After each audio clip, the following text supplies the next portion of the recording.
नमस्कार, स्वागत है बच्चों आप सभी का एक बार फिर से। तो क्लास आज रहने वाली है बच्चों ईवीएस की। तो बहुत इंपॉर्टेंट ये क्लास रहने वाली है।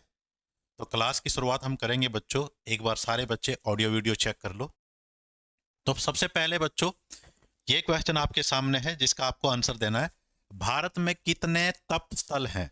और ये मैं थ्योरी में भी ये वाला पोर्शन करा चुका हूँ कि कितने आपके तप स्थल इंडिया के अंदर हैं बच्चों, जिन्हें हम क्या कहते हैं बच्चों, हॉटस्पॉट कहते हैं, है ना। तो कितने तप स्थल हैं, हॉटस्पॉट है इंडिया के अंदर कितने हैं भाई? तो कितने हॉटस्पॉट हैं इंडिया के अंदर ये आपको बताने हैं। तो बताओ जरा मुझे कितने हैं इंडिया के अंदर, कितने आ रहे इनमें से। ठीक है, तो हॉटस्पॉट इन्हें कहते हैं, हॉटस्पॉट भाई, हॉटस्पॉट। तो इंडिया के अंदर कितने हॉटस्पॉट हैं ये आपको बताने हैं। जल्दी से बताओ भाई कितने हैं।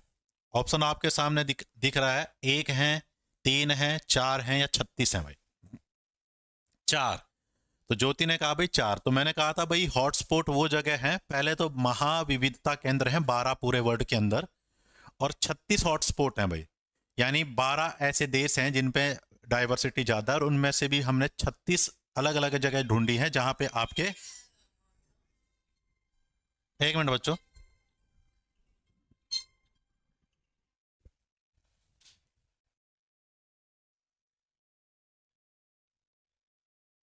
ठीक है कोई बात।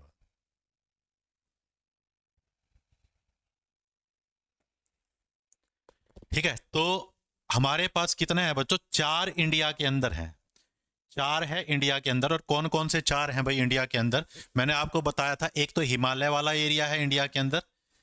ठीक है, हॉटस्पॉट वो जगह होती है बच्चों जहां पे जैव विविधता ज्यादा पाई जाती है। एक तो हिमालय वाला है बच्चों। एक हमारे पास बच्चों सुंडालैंड है। ठीक है, सुंडालैंड। एक है बच्चों पश्चिमी घाट। पश्चिमी घाट, पश्चिमी घाट। ठीक है, और एक ब्रह्मपुत्र नदी क्षेत्र है बच्चों। ठीक है, एक हमारे पास क्या है बच्चों, ब्रह्मपुत्र नदी का जो दक्षिण वाला एरिया है, ब्रह्मपुत्र वाला एरिया जो ब्रह्मपुत्र। ठीक है, इंडो वर्मा क्षेत्र कहते हैं उसे। इंडो वर्मा क्षेत्र कहते हैं उसको। इंडो वर्मा क्षेत्र, इंडो वर्मा क्षेत्र। ठीक है, तो ये चार बच्चों हमारे पास हॉटस्पॉट है इंडिया के अंदर। तो आपको इनके नाम भी याद रखने पड़ेंगे, कई बार ऑप्शन में ये आएगा कौन सा इंडिया के अंदर है। तो हिमालय, सुंडालैंड, पश्चिमी घाट और इंडो वर्मा क्षेत्र। जो इंडो वर्मा क्षेत्र है ना बच्चों, ब्रह्मपुत्र नदी का आपका जो एरिया है वो इसके अंदर आता है बच्चों। ठीक है, तो चार जिन बच्चों ने बताया बिल्कुल सही है, चार ही हॉटस्पॉट इंडिया के अंदर हैं बच्चों। नेक्स्ट क्वेश्चन आपके सामने है बच्चों ये, निम्न में से कौन सा जैव विविधता संरक्षण का इन सीटू तरीका है बच्चों? तो कौन सा आपका इन सीटू तरीका है बच्चों? तो आपको ये पता चलना चाहिए इन सीटू और एक्स सीटू में क्या फर्क होता है बच्चों। एक होता है बच्चों इन सीटू। ठीक है, इन सीटू संरक्षण। तो पहले मुझे ये बताओ इन सीटू संरक्षण क्या होता है बच्चों। एक तो होता है इन सीटू और एक होता है बच्चों एक्स सीटू। ये दो प्रकार के संरक्षण आपने सुने होंगे, इन सीटू और एक्स सीटू। तो आपको बताना है कौन सा। सारी हैं बच्चों। ठीक है, आपको फोल्डर नहीं मिला होगा, सब है, सब में है। जिसमें भी ईवीएस आती है उन बैच में ईवीएस की क्लास है।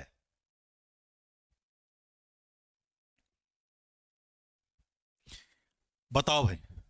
तो इन सीटू संरक्षण क्या होता है बच्चों? जब हम जीव जंतुओं को ना उनके प्राकृतिक आवास में सुरक्षित रखते हैं। प्राकृतिक आवास, प्राकृतिक आवास क्या होता है सर? प्राकृतिक आवास जहां पे जीव जंतु पाए जाते हैं वहीं पे सुरक्षा प्रदान कर दो, इसे कहते हैं बच्चों प्राकृतिक आवास। ठीक है, जैसे मैंने तुम्हें कई बार एग्जांपल दिया है कि जो व्हाइट टाइगर है वो पश्चिम बंगाल के अंदर पाया जाता है। तो पश्चिम बंगाल के अंदर ही मैं क्या कर दूं, व्हाइट टाइगर को सुरक्षा प्रदान कर दूं, इसे कहते हैं इन सीटू संरक्षण। तो जो राष्ट्रीय पार्क होते हैं हमारे, नेशनल पार्क, वन्य जीव अभ्यारण्य, ठीक है, बाघ आरक्षित क्षेत्र, ये सारे इन सीटू हैं।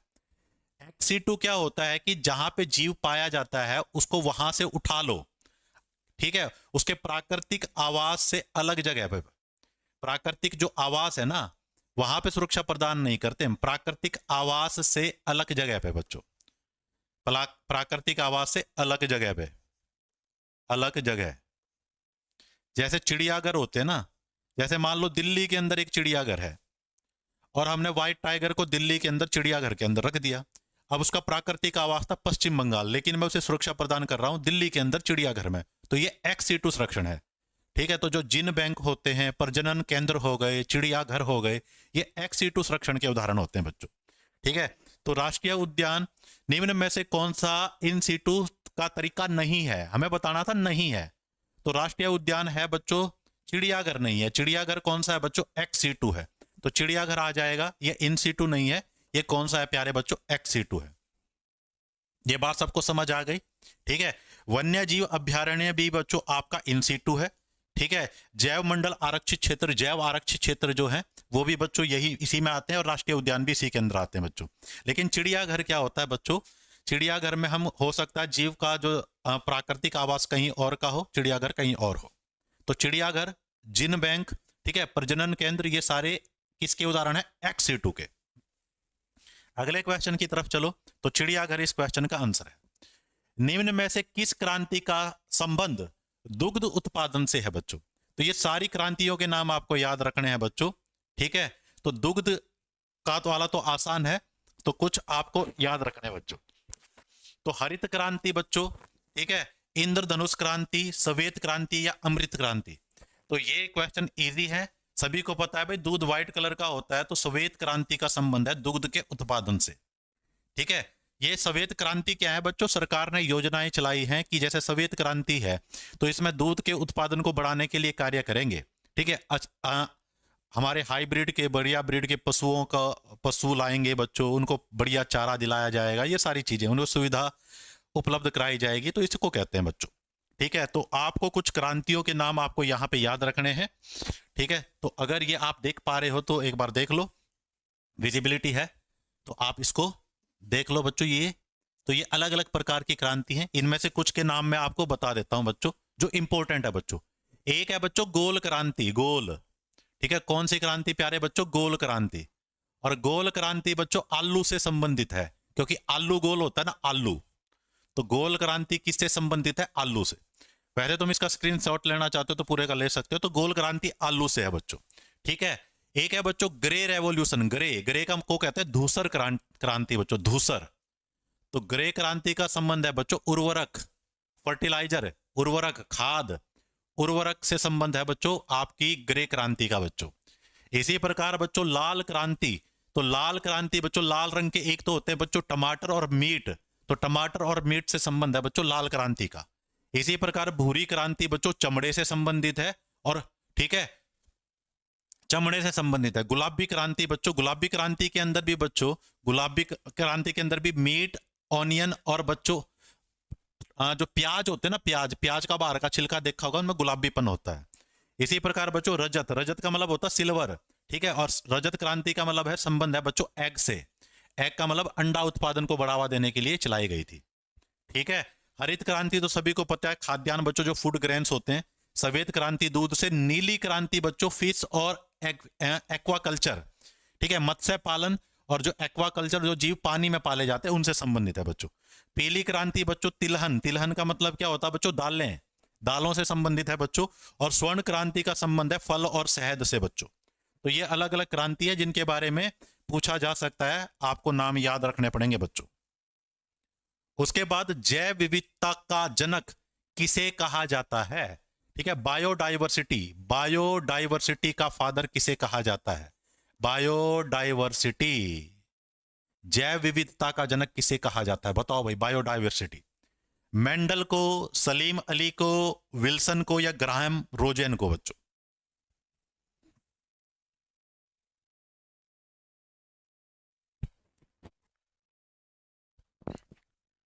देखो बच्चों, जिसको कॉमन बैच क्यों ले रहे हो, जब पीआरटी का बैच अवेलेबल है तो पीआरटी वाला लो आप, कॉमन बैच तो हर बैच के साथ फ्री है। ठीक है,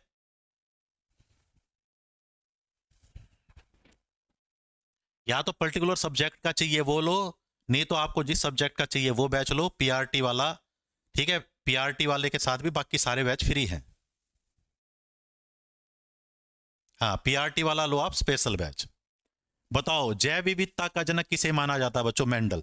तो मेंडल तो आपने नाम सुना होगा बच्चों, मटर के पौधे पे जिन्होंने एक्सपेरिमेंट किया था, अनुवांशिकी से संबंध है इनका, तो इन्हें जैव विविधता का जनक नहीं माना जाता। सलीम अली का नाम भी सुना होगा तुमने, पक्षी वैज्ञानिक है ये।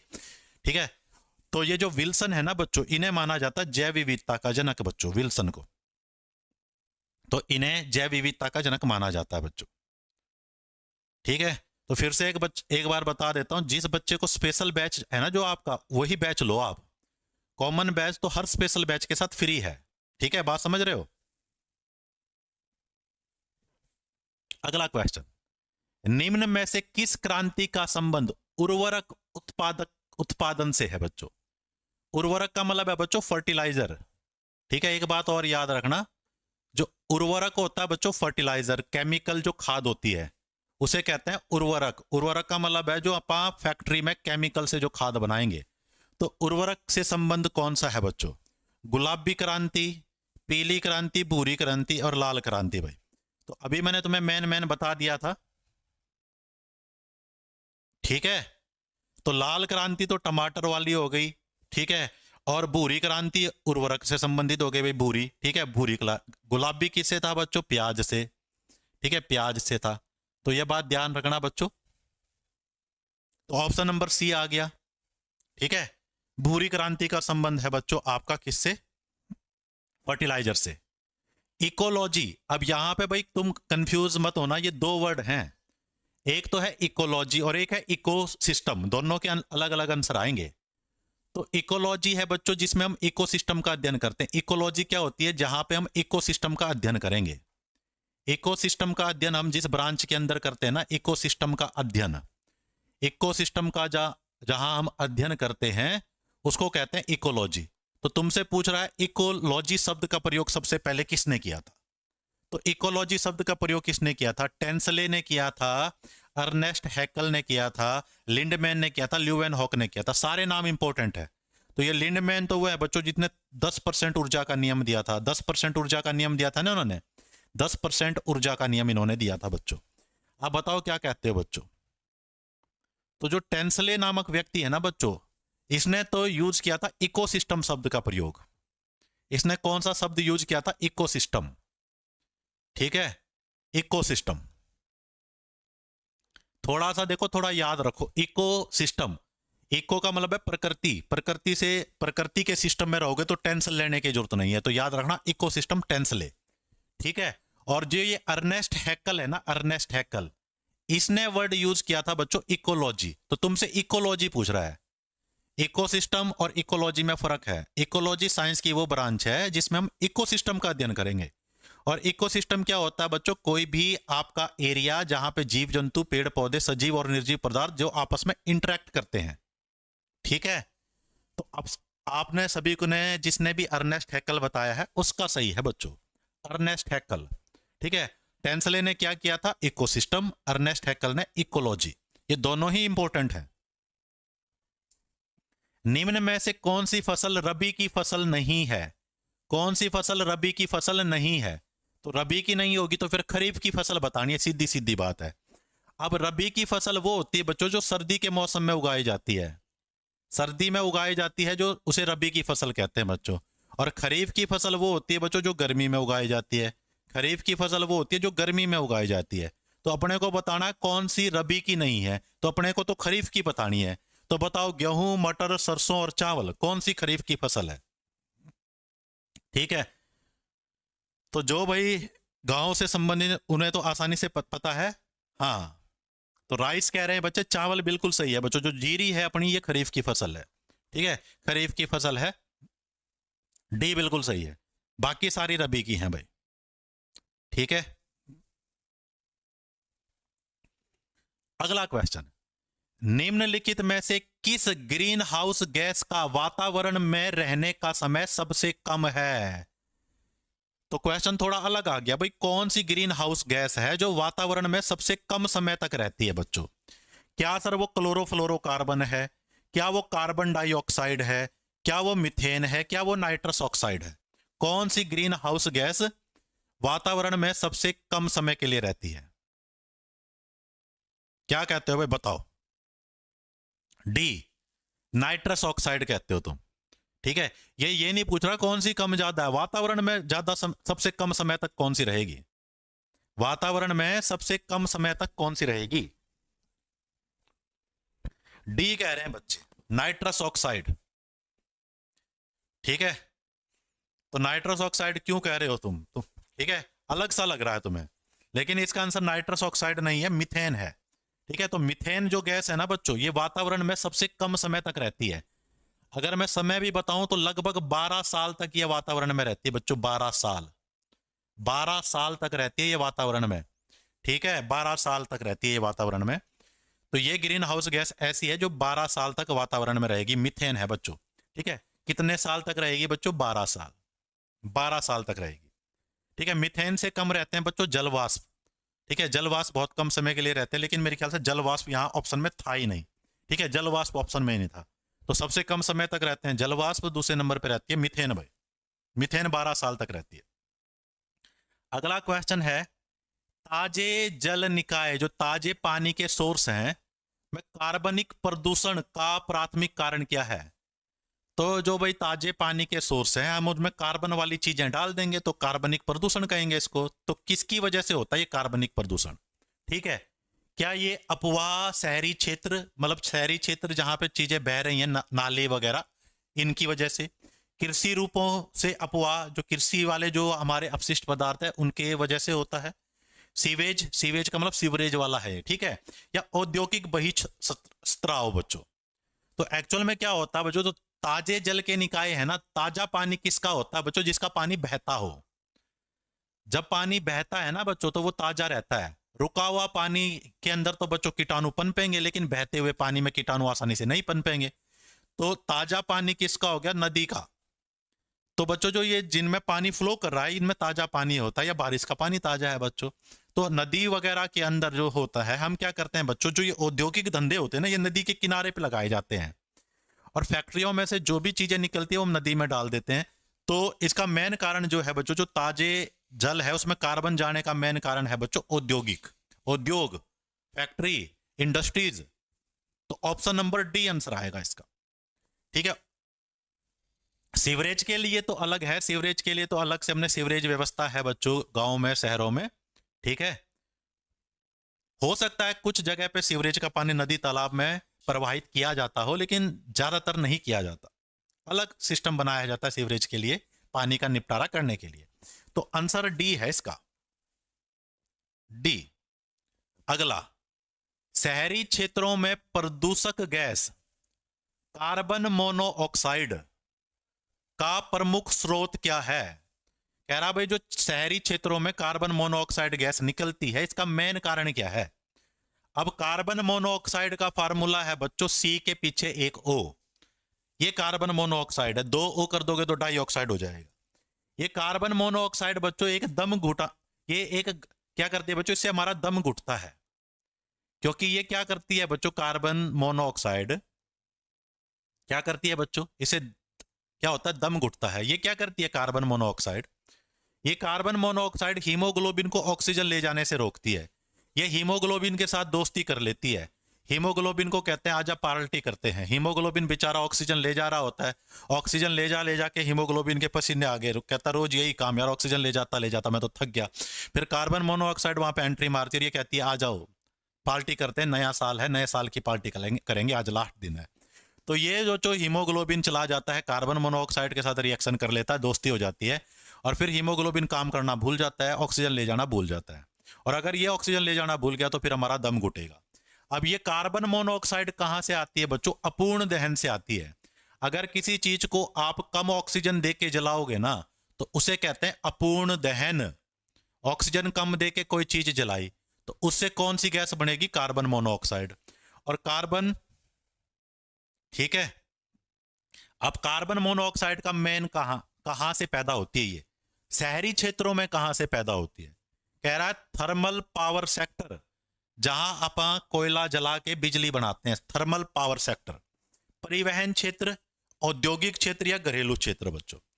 तो जो बच्चों कार्बन मोनोऑक्साइड आती है ना सबसे ज्यादा परिवहन क्षेत्र से आती है। सर कैसे?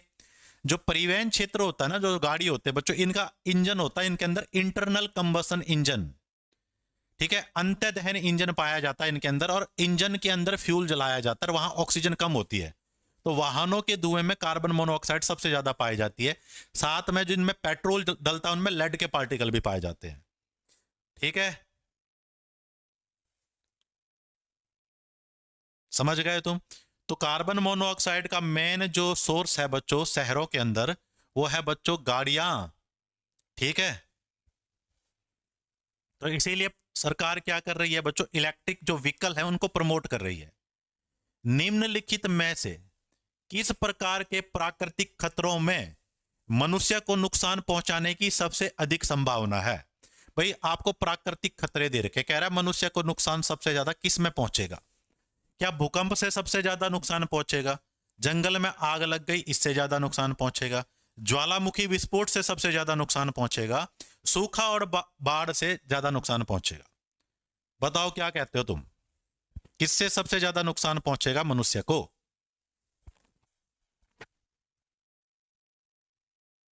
सबसे ज्यादा नुकसान किससे पहुंचेगा?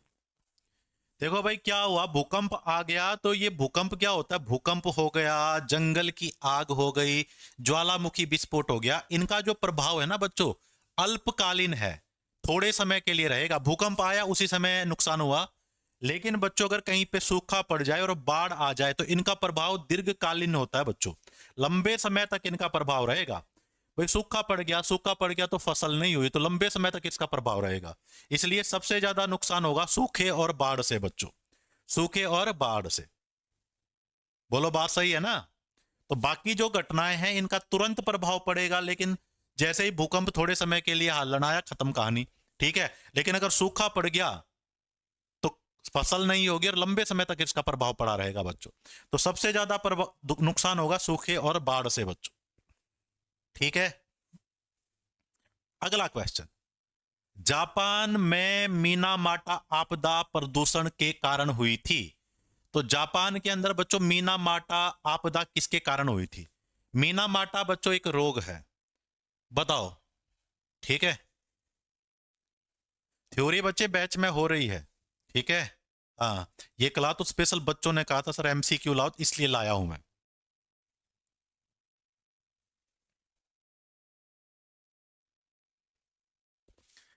तो कहानी समझो भाई, जो जापान है ना, जापान, जापान, जापान बच्चों, जापान के अंदर एक द्वीप है।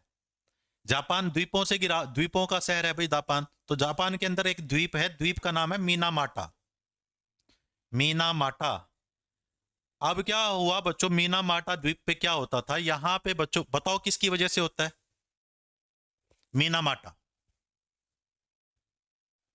तो मीनामाटा क्या होता है बच्चों, ये पारे की वजह से एक बीमारी है। ठीक है, तो मीनामाटा एक द्वीप था, यहां पे बच्चों फैक्ट्री लगाई गई, यहां पे लगाई गई फैक्ट्री, और उस फैक्ट्री के अंदर बच्चों पारे का शोधन किया जाता था, पारे का काम किया जाता था। अब क्या होता था, जो पारे के अंदर जो वेस्ट पदार्थ बच गया, वेस्ट पदार्थ बच गया, वो पानी में गिरा देते थे, और पानी में मछलियां उन वेस्ट पदार्थ को खा लेती थी। अब वहां के लोग क्या करते थे, मछलियां खाते हैं, उन्होंने मछलियां खाई तो पारा उनके शरीर के अंदर चला गया, तो उन्हें एक बीमारी हो गई बच्चों, जिस बीमारी को कहते हैं मीनामाटा। ठीक है, क्या हो गई, मीनामाटा होगी। और मीनामाटा जो बीमारी है बच्चों, ये किससे होती है, मरकरी से, पारे से होती है बच्चों, पारे। तो पारे से ये बीमारी होती थी, तो पारे से संबंध है बच्चों इसका। ठीक है, तो थ्योरी बच्चों लगभग सभी क्लासेस में हो रही होंगी। ठीक है, पीआरटी वाली में थ्योरी की क्लास होती है, वहां आप उसे ज्वाइन कर सकते हो। तो संबंध हो गया बच्चों किससे, पारे से भाई। किससे संबंध हो गया, मरकरी से। यहां पे एक और वर्ड लिखा था, एक और वर्ड लिखा था, इसके बारे में भी थोड़ा बता दूं मैं भाई। एक वर्ड कैडमियम लिखा है, कैडमियम। कैडमियम से भी एक बीमारी होती है बच्चों, और वो बीमारी भी जापान से ही है, उसका नाम है इटाई, इटाई बच्चों, इटाई, इटाई। जैसे पिटाई पिटाई नहीं होती है, वैसे इटाई इटाई होती है। इटाई इटाई क्या होता है, दो बंदों के बीच में लड़ाई हो गई, दोनों ईंट ले आए और दोनों ने एक ईंट से एक दूसरे का सिर फोड़ दिया, इसको कहते हैं इटाई इटाई, है ना? तो एक्चुअल में इटाई इटाई क्या है बच्चों, हड्डियों का रोग है। किसका रोग है बच्चों, हड्डियों का रोग है। तो हड्डियों में बहुत ज्यादा दर्द होता है, इसमें इसको कहते हैं इटाई इटाई, हड्डियां, हड्डियों से रिलेटेड है। और कैडमियम जब हमारे शरीर में चला जाता है तब इटाई इटाई होता है। तो ये भी बच्चों जापान से शुरू हुआ है, और जो ये मीनामाटा है इसे जापान में ही शुरू हुआ है। भारत में इसका विकृत रूप यूज किया जाता है, भारत में कई बार इसे लोग मीना माता भी कह देते हैं, क्योंकि भारत वालों ने कहा भाई मीना माता तो कोई चीज ही नहीं है, मीना की माता रही होगी, तो मीना माता कह दिया भारत वालों ने। ठीक है, तो एक्चुअल में मीना माटा एक जगह का नाम है जापान के अंदर, जहां से इस रोग की शुरुआत हुई थी। निम्नलिखित में से कौन सा मीथेन का स्रोत है? कौन सा मीथेन का स्रोत है ये आपको बताना है। Good morning. आजकल सर्दियों में तो ऐसा सिस्टम है, पूरे दिन मॉर्निंग ही रहती है, धूप तो निकल नहीं रही, तो गुड मॉर्निंग है। बताओ भाई, निम्नलिखित में से कौन सा मीथेन का स्रोत है?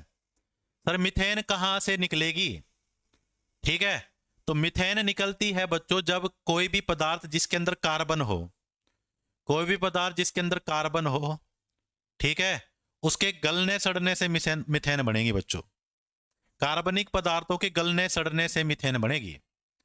कार्बनिक पदार्थों के गलने सड़ने से क्या बनेगी? मीथेन बनेगी। तो मीथेन कहां से बनेगी बच्चों? आर्द्र भूमि से मीथेन बनेगी।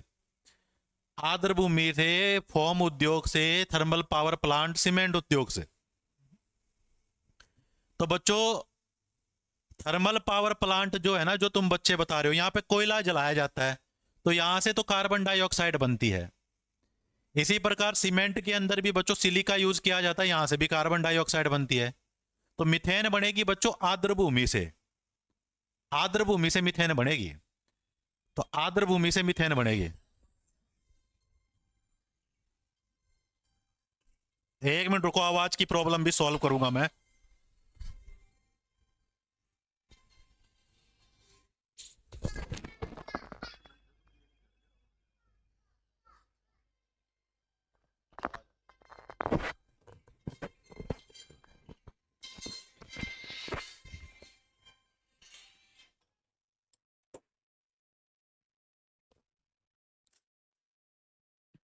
ठीक है, तो आर्द्र भूमि आंसर आ जाएगा, ए आंसर। क्योंकि जो बच्चों आर्द्र भूमि, जो नमी वाली भूमि होगी ना, तो आपने जमीन के अंदर कोई भी चीज उगा रखी है, गेहूं चावल जो भी उगा रखा है, तो आर्द्र भूमि की नमी की वजह से वो गलेगा सड़ेगा। उससे क्या बनेगा बच्चों? मीथेन बनेगी। उससे क्या बनेगी? मीथेन बनेगी। ठीक है, इसी प्रकार बच्चों जहां पे हम जानवरों को बांधते हैं, गाय भैंस, वहां से भी बच्चों मीथेन गैस बनती है। अगर वहां पे, जहां पे आपने गोबर का ढेर इकट्ठा कर रखा, वहां से भी मीथेन बनेगी। तो कार्बनिक पदार्थों के गलने सड़ने से बनेगी, तो आर्द्र भूमि से बनेगी मीथेन। नेक्स्ट क्वेश्चन है आपके सामने, गोल्डन फाइबर किससे संबंधित है बच्चों? सुनहरा रेशा किसे कहा जाता है? क्या कपास को कहा जाता है, क्या जूट को कहा जाता है, क्या नायलॉन को कहा जाता है, क्या रेशम को कहा जाता है बच्चों? तो जो जूट होता है ना बच्चों, जूट, इसको गोल्डन फाइबर कहते हैं। जूट काफी मजबूत होता है, इससे तुमने रस्सी वगैरह देखी होगी, रस्सी, टाट पट्टी वगैरह बनती है इससे। तो जूट को कहा जाता है बच्चों गोल्डन फाइबर। ठीक है, जूट, तो जूट को कहा जाता है गोल्डन फाइबर। उसके बाद है बच्चों नेक्स्ट क्वेश्चन, ब्राजील में स्थानांतरण कृषि, स्थानांतरण कृषि उसी कहते हैं, स्थान बदल बदल के कृषि करना। ठीक है, जैसे हम भारत में कहते हैं, भारत में क्या कहते हैं उसके? झूमिंग खेती कहते हैं, झूमिंग। ठीक है, तो ब्राजील में क्या कहते हैं उसको? स्थानांतरण के कृषि को क्या कहा जाता है? तो जो जनजातीय लोग जो भारत के उत्तर, आपका जो उत्तर पूर्वी एरिया है, मणिपुर, मेघालय, असम, भारत में भी ऐसी कृषि की जाती है। तो ब्राजील में उस कृषि को किस नाम से जाना जाता है? ठीक है, तो जहां पे स्थान बदल बदल के कृषि की जाती है, एक जगह की जमीन साफ की, वहां पे कृषि की, फिर वहां को छोड़ के कहीं और जगह की, तो इसे क्या कहते हैं? इसे मिलपास कहते हैं, झमिंग, झूमिंग है वैसे ये, झूमिंग, रोका कहते हैं या लडांग कहते हैं बच्चों। तो एक बात याद रखना बच्चों, जो ये ब्राजील है ना, ब्राजील, इन ब्राजील वालों की ना एक बहुत खतरनाक टीम है फुटबॉल की, बहुत बढ़िया बढ़िया खिलाड़ी रहे हैं इनके फुटबॉल के। अरे ब्राजील की टीम को ना फुटबॉल में कोई रोक नहीं सकता, कोई भी रोक नहीं सकता, रोका नहीं जा सकता ब्राजील की टीम को, ये याद रखना। तो क्या कहते हैं बच्चों? रोका, रोका, रोके के कई वर्ड होते हैं, तो रोका कहा जाता है बच्चों। झूमिंग तो इंडिया में कहा जाता है, झूमिंग खेती जो है इंडिया में कहा जाता है, अमेरिका वगैरह में मिलपास, ठीक है, इंडोनेशिया वगैरह में लडांग कहते हैं इसको। तो ब्राजील की टीम को आप रोक नहीं सकते फुटबॉल में, इसीलिए रोका है, रोका। ठीक है, तो याद रखना। तो झूमिंग जो वर्ड है वो इंडिया में भी यूज होता है भाई, इंडिया में कहते हैं, इंडिया में झूमिंग वर्ड यूज करते हैं, झूमिंग खेती। तो रोका कहा जाता है। तो मिलपास कहा जाता है बच्चों मध्य अमेरिका, मुख्य रूप से मैक्सिको में कहा जाता है। और लडांग जो है बच्चों, लडांग, ये कहा जाता है इंडोनेशिया और मलेशिया में। कौन सी खेती को बच्चों? जो ये झूमिंग खेती होती है। अच्छा, 5 बार जीत रही है ब्राजील की टीम फुटबॉल। अच्छा अच्छा, ये जीत के तो मेरी थोड़ी वीक है, लेकिन ब्राजील की टीम बढ़िया है, ये बात मेरे को पता है। ठीक है, इंडिया में रोका। ठीक है, इंडिया में तो झूमिंग खेती कहते हैं। ठीक है, और ब्राजील में रोका मिलपास कहते हैं मध्य अमेरिका मैक्सिको में, और लडांग कहते हैं इंडोनेशिया और मलेशिया के अंदर भाई। ठीक है, डन है।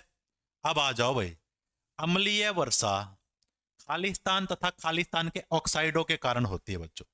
तो अम्लीय वर्षा क्या होती है बच्चों?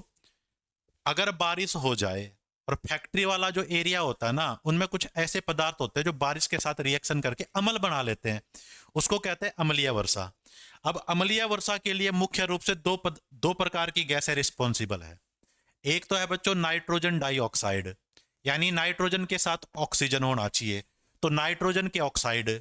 और एक है भाई सल्फर डाइऑक्साइड। मुख्य तो ये दो हैं बच्चों, और थोड़ा बहुत बच्चों अम्लीय वर्षा होती है कार्बन डाइऑक्साइड से। तो मेन कौन कौन से? नाइट्रोजन के साथ ऑक्सीजन और सल्फर के साथ ऑक्सीजन।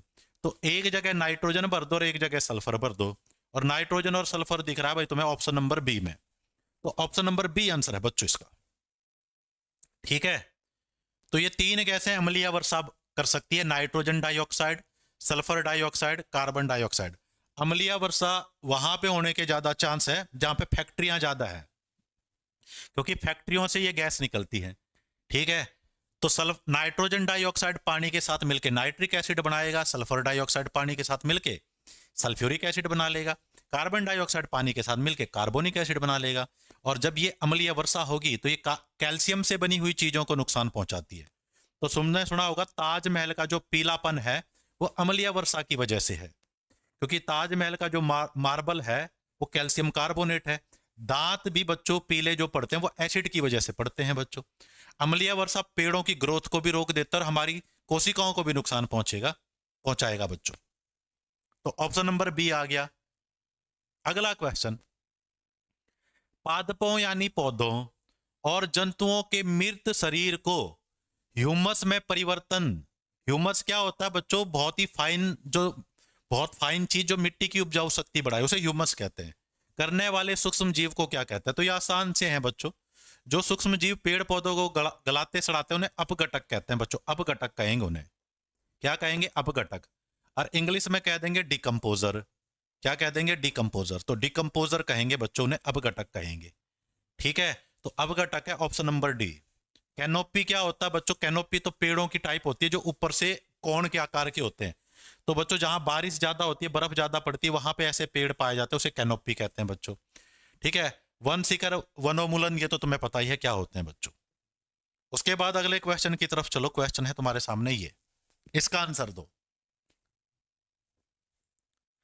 भारतीय प्राणी सर्वेक्षण की स्थापना, ये भी मैंने थ्योरी में करवा रखा है। भारतीय प्राणी सर्वेक्षण वाला जो है ना, इसकी स्थापना कब हुई थी बच्चों? 1814 में हुई थी, 1875 में हुई थी, 1916 में हुई थी, 1969 में हुई थी। बताओ भाई कब हुई थी प्राणी सर्वेक्षण केंद्र बच्चों?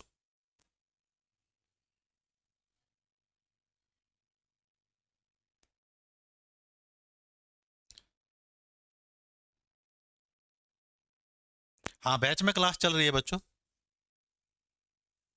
बताओ। तो मैंने तुम्हें बताया था कि जो ये प्राणी सर्वेक्षण केंद्र है ना, इनका मुख्यालय भी पूछ लेता है। जो ये प्राणी सर्वेक्षण केंद्र है ना, इसका मुख्यालय है कलकत्ता के अंदर भाई, कलकत्ता के अंदर। ठीक है, और मैंने तुम्हें एक और बात बताई थी जब मैं क्लास ले रहा था, मैंने कहा था अगर कहीं पे वनस्पति पूछ लेना, वनस्पति वाली चीज, ठीक है, वनस्पति सर्वेक्षण केंद्र, पेड़ पौधों वाली बात पूछे तो वनस्पति सर्वेक्षण केंद्र, वनस्पति अनुसंधान केंद्र। तो वनस्पति वाली चीज बच्चों, पेड़ पौधों वाली चीज देहरादून में है। ठीक है, देहरादून, ये दो इंपॉर्टेंट है बच्चों। तो प्राणी का जो सर्वेक्षण केंद्र है ये कलकत्ता के अंदर है, और पेड़ पौधों वाले जो सर्वेक्षण केंद्र, अनुसंधान केंद्र है, वो देहरादून में है बच्चों। ठीक है, तो कब बताओ भाई कब स्थापना हुई थी? इसकी स्थापना हुई थी बच्चों 1916 में। ठीक है, 1916 में इसकी स्थापना हो गई थी बच्चों। तो प्राणी का अनुसंधान केंद्र है बच्चों आपका कलकत्ता में, और वृक्ष अनुसंधान केंद्र, वृक्ष सर्वेक्षण केंद्र पूछे, ये देहरादून के अंदर है बच्चों। ठीक है, वनस्पति वाले देहरादून में। ठीक है, वनस्पति के साथ प्राणी भी लिखा आएगा, वनस्पति प्राणी अनुसंधान केंद्र, यानी जंगल के प्राणियों का वो भी देहरादून के अंदर है। केवल प्राणी वाला कलकत्ता के अंदर है। ठीक है, हाँ, जो जानवर रात में जागते हैं, ये भी अपा ने कर रखा है, वे किस रंग की वस्तुओं को देख सकते हैं बच्चों? तो रात में जागने वाले जानवर बच्चों केवल ब्लैक एंड व्हाइट ही देख सकते हैं बच्चों। रात में जागने वाले जानवर केवल ब्लैक एंड व्हाइट देख सकते हैं, black and white, black and white. ठीक है, ब्लैक एंड व्हाइट ही देख सकते हैं वो। और जो दिन में जागने वाले जानवर होते हैं, जो दिन वाले जानवर होते हैं, वो कुछ रंग देख सकते हैं, कुछ रंग, कुछ रंग वो देख सकते हैं बच्चों। तो रात वाले जानवरों को ब्लैक एंड व्हाइट दिखाई देता है बच्चों, रात वाले जानवरों को ब्लैक एंड व्हाइट दिखाई देता है। ठीक है, काला और सफेद, बिल्कुल सही। ठीक है, सी भाई। उसके बाद बच्चों, निम्नलिखित में से कौन सी घटना प्राकृतिक खतरा नहीं है बच्चों? प्राकृतिक खतरा नहीं है, यानी प्रकृति के कारण नहीं हुई है, हमने पैदा करी है, वो बतानी है अपने को। तो जंगल में आग बच्चों प्रकृति के कारण लगेगी, बिजली भी बच्चों प्रकृति के कारण चमकेगी, भूसंकलन का मतलब जमीन धस गई, ये भी बच्चों प्रकृति के कारण। रासायनिक प्रदूषण का मतलब है केमिकल की वजह से प्रदूषण बच्चों। अब केमिकल तो मनुष्य ने बनाया है, तो केमिकल की वजह से प्रदूषण, केमिकल अपन ने पानी में डाल दिए, खेत में डाल दिए, फसल में डाल दिए, तो ये मनुष्य द्वारा पैदा किया गया खतरा है। ऑप्शन नंबर डी बच्चों। ठीक है, हाँ। तो केमिकल के द्वारा प्रदूषण हो जाना, जैसे हम केमिकल यूज करते हैं, केमिकल खाद वगैरह, वो कह रहा है बच्चों ये। तो ऑप्शन नंबर डी आया इसका आंसर भाई। अगला क्वेश्चन है तुम्हारे सामने, वैश्विक जल खपत का 2/3 से भी अधिक मानव जाति की मानव जनित गतिविधि में कौन सा खाता है? ये कह रहा है भाई, जो जितना भी पानी हम यूज करते हैं ना, 2/3 से भी ज्यादा पानी केवल एक ही चीज में यूज होता है। वो किस में यूज होता है? कृषि में यूज होता है, जल विद्युत उत्पादन, पानी से बिजली बनाने में यूज होता है, उद्योगों में यूज होता है, घरेलू और नगर पालिका उपयोग में यूज होता है। तो बच्चों सबसे ज्यादा जो जल की जरूरत पड़ती है ना, वो पड़ती है खेती के अंदर बच्चों। तो कृषि के अंदर बच्चों सबसे ज्यादा पानी यूज होता है, कृषि के अंदर सबसे ज्यादा पानी यूज होता है। ठीक है, लेकिन आजकल तो कोई खेती करके राजी है नहीं, तो खेती का भी भविष्य खतरे में है। ठीक है, तो आगे हमें खेती बचाओ आंदोलन चलाना पड़ेगा। तो तुम जहां पे भी रहते हो, तुम्हारे आसपास देखो, पहले आज से 5-10 साल पहले कितने खेत थे, हरियाली थी। अब हर जगह नगरीकरण हो गया, प्लॉटिंग होगी, सब घर बन गए। तो खेती अगर नहीं करेंगे हम, अगर इंसान खेती नहीं करेगा तो क्या होगा? केमिकल खाना पड़ेगा, केमिकल खाना पड़ेगा तो लाइफ, दुनिया भर की बीमारियां होंगी, लाइफ छोटी हो जाएगी बच्चों। ठीक है, अम्ल वर्षा होती है बच्चों, अम्लीय वर्षा कैसी होती है? कारखानों से होगी, पेट्रोल से होगी, कोयले से होगी, लकड़ी से होगी भाई। तो ज्यादातर मैंने क्या कहा था, अम्लीय वर्षा कारखानों से होगी भाई, ज्यादातर जहां पे कारखाने ज्यादा हैं, क्योंकि कारखानों से सल्फर डाइऑक्साइड और नाइट्रोजन डाइऑक्साइड गैस ज्यादा निकलेंगी। तो ज्यादा कारण क्या है बच्चों? वैसे तो सभी से हो सकती है थोड़ी बहुत तो, लेकिन मेनली कारखानों से होगी बच्चों। मेनली किससे होगी? कारखानों से होगी। ठीक है, ऑप्शन नंबर ए इसका सही आंसर है। अब क्या हुआ बच्चों, सर्वाधिक जैव विविधता पाई जाती है। सर्वाधिक जैव विविधता कहां पे पाई जाती है? बायोडाइवर्सिटी सबसे ज्यादा कहां है? जैव विविधता का मतलब है कि बच्चों ऐसी जगह बतानी है जहां पे अलग अलग प्रकार के जीव जंतु रहते हैं, कई प्रकार की जातियां रहती हैं जीव जंतु की, कुत्ता, बिल्ली, बंदर, कीड़े मकोड़े, बहुत सारी, उसे कहते हैं जैव विविधता। तो शांत घाटी या शांति घाटी केरला के अंदर बच्चों, कश्मीरी घाटी, कश्मीर की घाटी, सुरमा घाटी या फूलों की घाटी बच्चों। तो सबसे ज्यादा जो जैव विविधता पाई जाती है बच्चों, फूलों की घाटी में, तो केवल फूलों की घाटी उत्तराखंड के अंदर है, फूलों के लिए ये फेमस है। तो बद्रीनाथ की तरफ हम जाते हैं तो रास्ते में पड़ती है ये। ठीक है, तो सबसे ज्यादा जो जैव विविधता पाई जाती है ना बच्चों, ये केरल के अंदर पाई जाती है बच्चों, शांत घाटी के अंदर। ठीक है, हाँ, पश्चिमी घाट के वाला जो एरिया है उसके आसपास। तो केरल की जो शांत घाटी है, यहाँ पे सबसे ज्यादा जैव विविधता पाई जाती है। 22 मई को जैव विविधता दिवस मनाते हैं, बच्चा कह रहा है। ठीक है, तो शांत घाटी के अंदर सबसे ज्यादा जैव विविधता पाई जाती है। ठीक है, कोई बच्चा ऐसा तो नहीं जिसे जैव विविधता का ना पता हो। जैव विविधता का मतलब है अलग अलग प्रकार के जीव जंतु, पेड़ पौधे जहां पे ज्यादा हो, अलग अलग जातियां हों। ठीक है, सरिस्का और रणथंभौर एक पशु विशेष के अभ्यारण्य हैं, ये कौन सा पशु है भाई? ये कह रहा है बच्चों, सरिस्का और जो रणथंभौर है ना, दोनों ही राजस्थान के अंदर हैं बच्चों। ठीक है, राजस्थान के अंदर हैं ये दोनों। और ये कह रहा है कौन से जानवर के लिए ये फेमस है? ठीक है, ये अभ्यारण्य है और कहाँ पे है, ये राजस्थान के अंदर है। तो क्या ये शेर के लिए फेमस है, क्या बाघ के लिए, रीछ के लिए, या सियार के लिए? तो ये दोनों बच्चों बाघ के लिए ज्यादा फेमस है, बाघ के लिए ज्यादा फेमस है। ठीक है, शेर वाला है बच्चों कहाँ पे, कर्नाटक के अंदर। बाघ के लिए है ये फेमस। शेर वाला जो है राष्ट्रीय एशियाई बब्बर शेर वाला, कर्नाटक के अंदर है। कर्नाटक के अंदर है कि गुजरात के अंदर? गिर है शायद गुजरात के अंदर, है ना? हाँ, कर्नाटक के भी अंदर है, गिर भी है, गिर गुजरात के अंदर है ना, वो है बच्चों बब्बर शेरों के लिए। तो बाघ के लिए हैं ये दो। ठीक है, सरिस्का और रणथंभौर।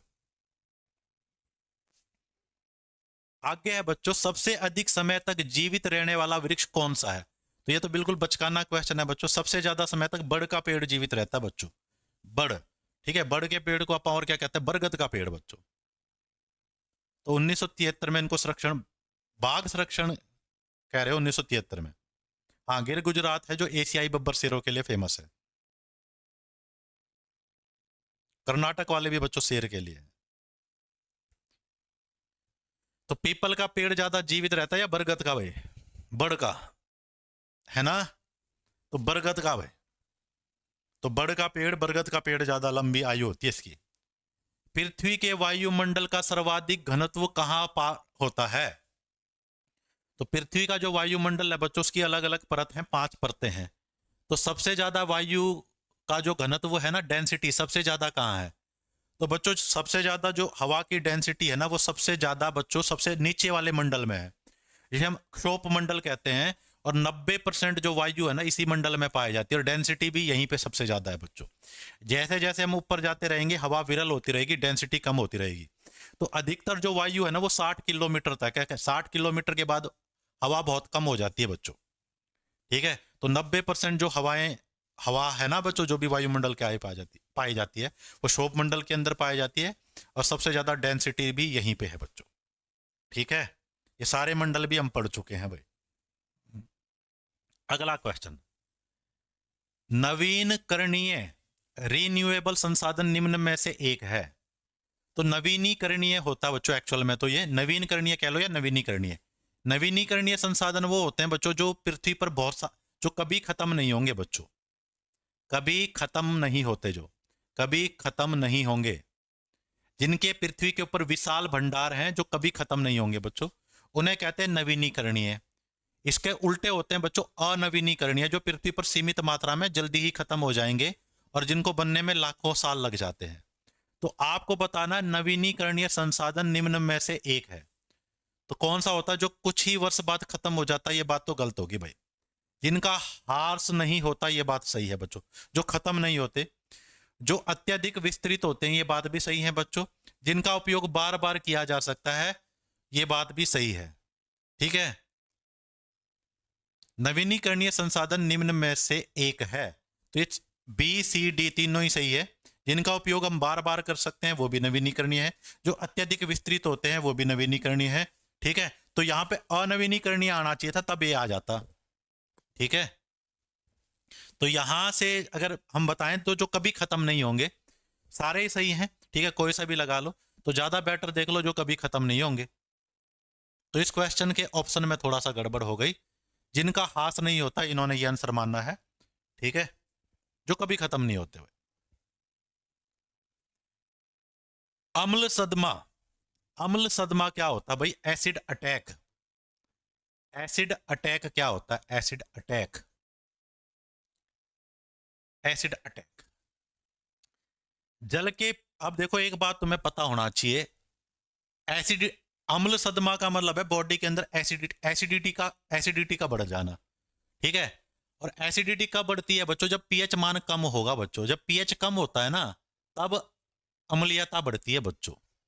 तो वो आंसर आएगा जहां पे पीएच कम हो रहा होगा, तब अम्लीयता बढ़ती है। उल्टा सिस्टम होता है ना, जिनका पीएच कम होता है वो ज्यादा अम्लीय होते हैं। तो जल के पीएच मान का ऊंचा हो जाना, ऊंचा हो जाने का मतलब है बढ़ना। तो अगर जल का पीएच मान लो कितना था, जल का पीएच मान लो 7 था, और 7 से 8 हो गया, तो इसे एसिड अटैक नहीं कहेंगे। यहाँ तो एसिडिटी कम हो गई, पीएच मान बढ़ने से एसिडिटी कम हो जाती है। जल के पीएच मान का अत्यधिक गिर जाना, तो ऑप्शन नंबर बी भाई। जब पीएच मान क्या हो जाएगा, गिरेगा, तो मान लो पीएच मान पहले 7 था, अब बहुत ज्यादा गिर के पीएच मान 3 रह गया, तो बहुत ज्यादा एसिडिक हो गया, मीडियम, तो इसी को एसिड अटैक कहेंगे बच्चों। ठीक है, जल के पीएच मान का स्थिर रहना, यह बात भी गलत है, उपयुक्त सभी भी गलत है, तो ऑप्शन नंबर बी आंसर है। हाँ, शुद्ध जल का पीएच मान 7 है, तो शुद्ध जल ना तो अम्लीय होता ना ही अक्षारीय होता है बच्चों। तो आंसर आएगा इसका पीएच मान का गिर जाना, ठीक है, कम हो जाना। अगला क्वेश्चन है तुम्हारे सामने ये, पर्यावरण प्रदूषित होता है बच्चों, किसकी वजह से पर्यावरण प्रदूषित होता है, ये आपको बताना है। तो बताओ तो जरा भाई, किसकी वजह से पर्यावरण प्रदूषित होता है। तो ऐसे आसान आसान क्वेश्चन भी आते हैं, तुम मत समझना कि सारे मुश्किल आते हैं, ये सारे क्वेश्चन एग्जाम में आए हुए ही हैं, तो ये मत समझना कि सारे क्वेश्चन मुश्किल ही आएंगे। और दिक्कत तो तब हो जाती है जब हम आसान क्वेश्चन भी गलत कर देते हैं। ठीक है, मानव द्वारा त्याज्य सामग्री या अपशिष्ट है, औद्योगिक प्रदूषकों से, रासायनिक उर्वरकों से, इनमें से सभी से। तो सभी से होगा भाई, इन सभी से पर्यावरण का प्रदूषण होगा। ठीक है, मानव द्वारा जो त्याग किए गए हैं इनसे भी होगा, औद्योगिक प्रदूषकों से भी होगा, रासायनिक उर्वरकों के यूज से भी होगा बच्चों, तो सभी आगे सारे। अगला क्वेश्चन, जैविक खाद बनाने में प्रयुक्त नहीं होता भाई। तो जैविक खाद किसको कहते हैं बच्चों, जो आप खेत में बना लेते हैं बिना केमिकल का यूज करके, मैन्योर कहते हैं जिसको। तो वो किससे नहीं बनती बच्चों, गोबर से बनेगी, सड़ी गली पत्तियों से बनेगी, चूना का यूज नहीं होता बच्चों जैविक खाद बनाने में। केचुए की मदद से भी हम जैविक खाद बनाते हैं, जिसे वर्मी कंपोस्ट कहते हैं हम। केचुआ क्या करता है, गला सड़ाता है ना, तो वर्मी कंपोस्ट, केचुए की मदद से जो खाद बनाई जाती है वर्मी कंपोस्ट कह देते हैं बच्चों उसको। तो ऑप्शन है भाई चूने का यूज नहीं होगा जैविक खाद बनाने में, बाकी सभी चीजों का यूज होगा। हाँ, चूना नहीं होता, बाकी तो यूज होंगी बच्चों। अगला क्वेश्चन है आपके सामने, वो है ये, बायोगैस गांव में शक्ति का प्रमुख स्रोत बन गया है बच्चों। बायोगैस निम्नलिखित में से किस पर आधारित है। तो बच्चों गांव के अंदर ना बायोगैस बनाई जाती है, बायोगैस के प्लांट लगाए जाते हैं। ठीक है, तो बायोगैस किस पर आधारित है, जल विद्युत पर आधारित है, ताप विद्युत पर आधारित है, गोबर एवं मल जल पर आधारित, जंगल से प्राप्त लकड़ी। तो गोबर और मल का यूज करते हैं बच्चों बायोगैस बनाने में। तो पक्षियों का जो मल वगैरह होता है और पेड़ पौधे जो होते हैं छोटे मोटे, उनका यूज किया जाता है बच्चों। सी आंसर बिल्कुल सही है बच्चों। ठीक है, तो किसी के आसपास है गोबर गैस प्लांट, किसी के गांव में है भाई, बताना। वायु प्रदूषण के प्राकृतिक स्रोतों में आप निम्नलिखित में से किसे शामिल नहीं करेंगे। तो कौन सा बच्चों प्राकृतिक स्रोत नहीं है। ज्वालामुखी बच्चों प्राकृतिक कारण है वायु प्रदूषण का, भूकंप भी प्राकृतिक कारण है, वाहनों से निकलने वाला धुआं प्राकृतिक नहीं है, क्योंकि वाहन तो इंसान चलाएगा, और वाहनों से निकलने वाला धुआं क्या है बच्चों, मानव द्वारा निर्मित कारक हो गया। ठीक है, तो मानव द्वारा वाहनों से निकलने वाला धुआं प्राकृतिक कारक नहीं है। उसके बाद बच्चों, वाहनों से निकलने वाली विभिन्न गैसों में सर्वाधिक मात्रा में निकलने वाली गैस कौन सी है। अभी इसका आंसर तुम बताओगे, ये अभी मैं थोड़ी देर पहले बता चुका हूं। कह रहा है भाई जो वाहनों से धुआं निकलता तो सबसे ज्यादा कौन सी गैस निकलती है। बताओ भाई क्या कहते हो तुम, सबसे ज्यादा कौन सी गैस निकलेगी। तो मैंने तुम्हें अभी कहा था कि वाहनों के अंदर जब हम ईंधन को जलाते हैं तो पूर्ण दहन नहीं होता, ऑक्सीजन कम मिलती है, और जब पूर्ण दहन नहीं होता तो मुख्य रूप से कौन सी गैस निकलेगी, कार्बन मोनोऑक्साइड भाई। तो मेनली जो व्हीकल हैं उनमें से कौन सी गैस निकलती है प्यारे बच्चों, कार्बन मोनोऑक्साइड। ठीक है, कार्बन मोनोऑक्साइड, ए बिल्कुल सही है। ठीक है, कार्बन मोनोऑक्साइड। वाहनों में नाइट्रोजन गैस कैसे निकलेगी, कौन सा फ्यूल ऐसा है जिसमें नाइट्रोजन यूज करते हैं। नाइट्रोजन तो आप किसी में भी यूज नहीं करते। ठीक है, कार्बन और हाइड्रोजन ज्यादातर यूज होते हैं, मिथेन विथेन सब में। ठीक है, तो कार्बन मोनोऑक्साइड निकलेगी। पर्यावरण अध्ययन से जानकारी बढ़ती है भाई, अगर आप कह रहे हो पर्यावरण का अध्ययन करोगे तो किसके बारे में जानकारी बढ़ेगी आपकी, वायुमंडलीय परिवर्तन की जानकारी बढ़ेगी, वनस्पति के बारे में जानकारी मिलेगी, जनसंख्या नियंत्रण की जानकारी मिलेगी, पर्यावरणीय घटकों के आवश्यक रूप से संरक्षण की जानकारी मिलेगी। तो पर्यावरण अध्ययन इसलिए कराया जाता है कि ताकि बच्चे पर्यावरण के का संरक्षण कर सकें, उन्हें बताया जा सके कि पर्यावरण कितना इंपॉर्टेंट है हमारे लिए। एक छोटी से छोटी चींटी भी हमारे लिए बहुत इंपॉर्टेंट है बच्चों। तो पर्यावरण संरक्षण के बारे में, पर्यावरण के जितने भी घटक है, घटक का मतलब है कंपोनेंट, उनके बारे में संरक्षण उनका कैसे किया जाएगा, इसके बारे में बच्चों को जानकारी मिलेगी जब वो पर्यावरण के बारे में पढ़ेंगे। हालांकि ऊपर वाली लिखी हुई चीजें हैं, इनके बारे में भी पता चलता है, लेकिन मेन क्या है, डी। अगला क्वेश्चन है आपके सामने, वो है ये, निम्नलिखित में से कौन सी गैस विश्व में तापमान की वृद्धि के लिए मुख्य रूप से उत्तरदायी है? तो कौन सी गैस है बच्चों जो टेम्परेचर बढ़ाती है विश्व के अंदर, बताओ। तो कौन सी गैस बच्चों विश्व में टेम्परेचर बढ़ाने के लिए उत्तरदायी है, ये आपको बताना है।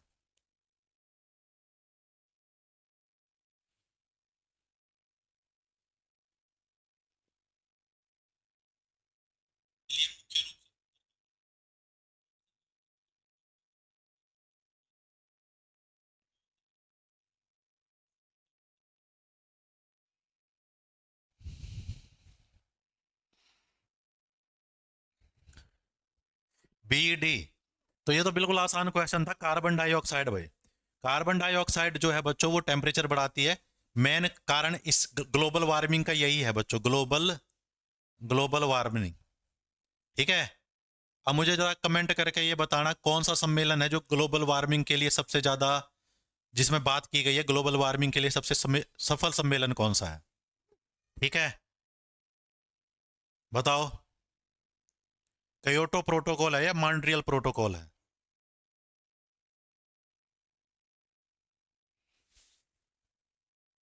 तो आंसर आया भाई कार्बन डाइऑक्साइड। अब अगला क्वेश्चन देखो, सामाजिक अध्ययन का क्या अर्थ है भाई? सामाजिक अध्ययन, सोशल स्टडीज का क्या मतलब है? सामाजिक अध्ययन पढ़ाया जाता है ना बच्चों को, तो क्या मतलब है इसका?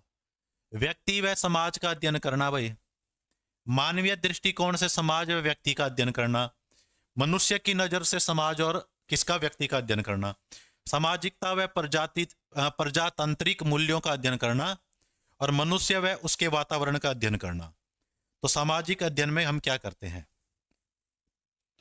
क्योटो प्रोटोकॉल है बच्चे कह रहे हैं, और मॉन्ट्रियल प्रोटोकॉल किससे? ओजोन से। बहुत बढ़िया, बताओ इसका क्या आंसर कहते हो भाई? अच्छा एक बात बताओ, जो तुम्हारी एसएस की बुक है, सोशल स्टडीज जो भी है, क्या उसमें व्यक्ति और समाज के बारे में ही लिखा हुआ है? क्या पर्यावरण के बारे में कुछ नहीं लिख रखा? तो इसका जो सही आंसर है, तुक्का भी मारोगे तो मनुष्य व उसके वातावरण का अध्ययन भाई, मनुष्य व उसके वातावरण का अध्ययन। भाई तुम वैसे थोड़ा दिमाग लगाते, अगर ईवीएस में क्वेश्चन पूछ रखा है तो मनुष्य और वातावरण से संबंधित ही बात है। तो सामाजिक अध्ययन का मनुष्य और उसके वातावरण का अध्ययन करना सामाजिक अध्ययन है बच्चों। ठीक है, हाँ, तो ऑप्शन नंबर डी। अगला क्वेश्चन, ठंडे स्थानों पर पाए जाने वाले पौधों की विशेषता भाई। तो जो ठंडे स्थानों पे जो पौधे पाए जाते हैं ना, जहाँ पे ठंड ज्यादा होती है, तो एक तो क्या क्या विशेषता होती है बच्चों? कैनोपी बनाते हैं भाई पौधे, कैनोपी। कैनोपी वाली बात आई थी ना, जो कैनोपी कैनोपी जो होती है बच्चों, कैनोपी वाले जो पौधे होते हैं वो ठंडे स्थानों पे पाए जाते हैं। कैनोपी क्या होता है बच्चों? ऊपर से तो ऐसे पतले, ऐसे पौधे तुमने देखे होंगे, ऐसे ऐसी स्ट्रक्चर होगी इनकी। ऐसी स्ट्रक्चर का क्या फायदा? जब बर्फ गिरेगी ना तो इनकी पत्तियों के ऊपर टिक नहीं पाएगी। और क्या विशेषता होगी? पत्ते नुकीले, पत्ते छोटे होंगे, मोटे होंगे, नुकीले होंगे। ठीक है, नुकीले होंगे। ये सब बच्चों ठंड से बचने के लिए है बच्चों। तो ये विशेषता होती है ठंडे स्थानों पे जो पौधे पाए जाते हैं बच्चों। तो ऊपर से पतले और नीचे से चौड़े होंगे भाई, तो ऊपर से पतले नीचे से चौड़े ऐसे ही होंगे, बिल्कुल पहली बात सही है। ऊपर से चौड़े नीचे से पतले ये नहीं है भाई। मासल पौड़े तथा पत्तियां कांटों के रूप में होंगी। ये जो मासल वाले, ये कांटे वाली जो पत्तियां होती है ना, ये रेगिस्तान में होती है बच्चों। छोटी जड़ तथा रिबन जैसी पत्तियां, तो छोटी जड़ तथा रिबन जैसी पत्तियां भी कोई विशेष बात नहीं है, तो ए बिल्कुल सही है भाई, कैनोपी वाले होंगे। हाँ, ऊपर वाले हिस्से को कहते हैं, वो एरिया जो पौधों की पत्तों से ढक जाता है उसे कैनोपी कहते हैं। ठीक है, लेकिन इस प्रकार की स्ट्रक्चर को कई बार हम कौन के आकार की स्ट्रक्चर होगी, कैनोपी नहीं कहते। तो कैनोपी तो सही है, कैनोपी तो पत्तों से जो एरिया आपका होता है उसको कहते हैं भाई। हाँ बिल्कुल ऐसे ही होते हैं जो कमेंट में दिया गया है, मीना ने जो कमेंट में भेजा है, ऐसे पौधे होते हैं बच्चों।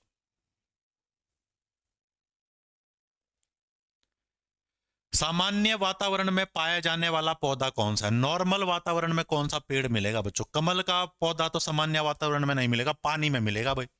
चीड़ का वृक्ष भी बच्चों ठंडे स्थानों पे पाया जाता है। ये नागफनी रेगिस्तान में पाया जाता है। लेकिन जो पीपल का पेड़ है, पीपल का पत्ता, हरा हरा पत्ता है, ये सामान्य वातावरण में मिलेगा।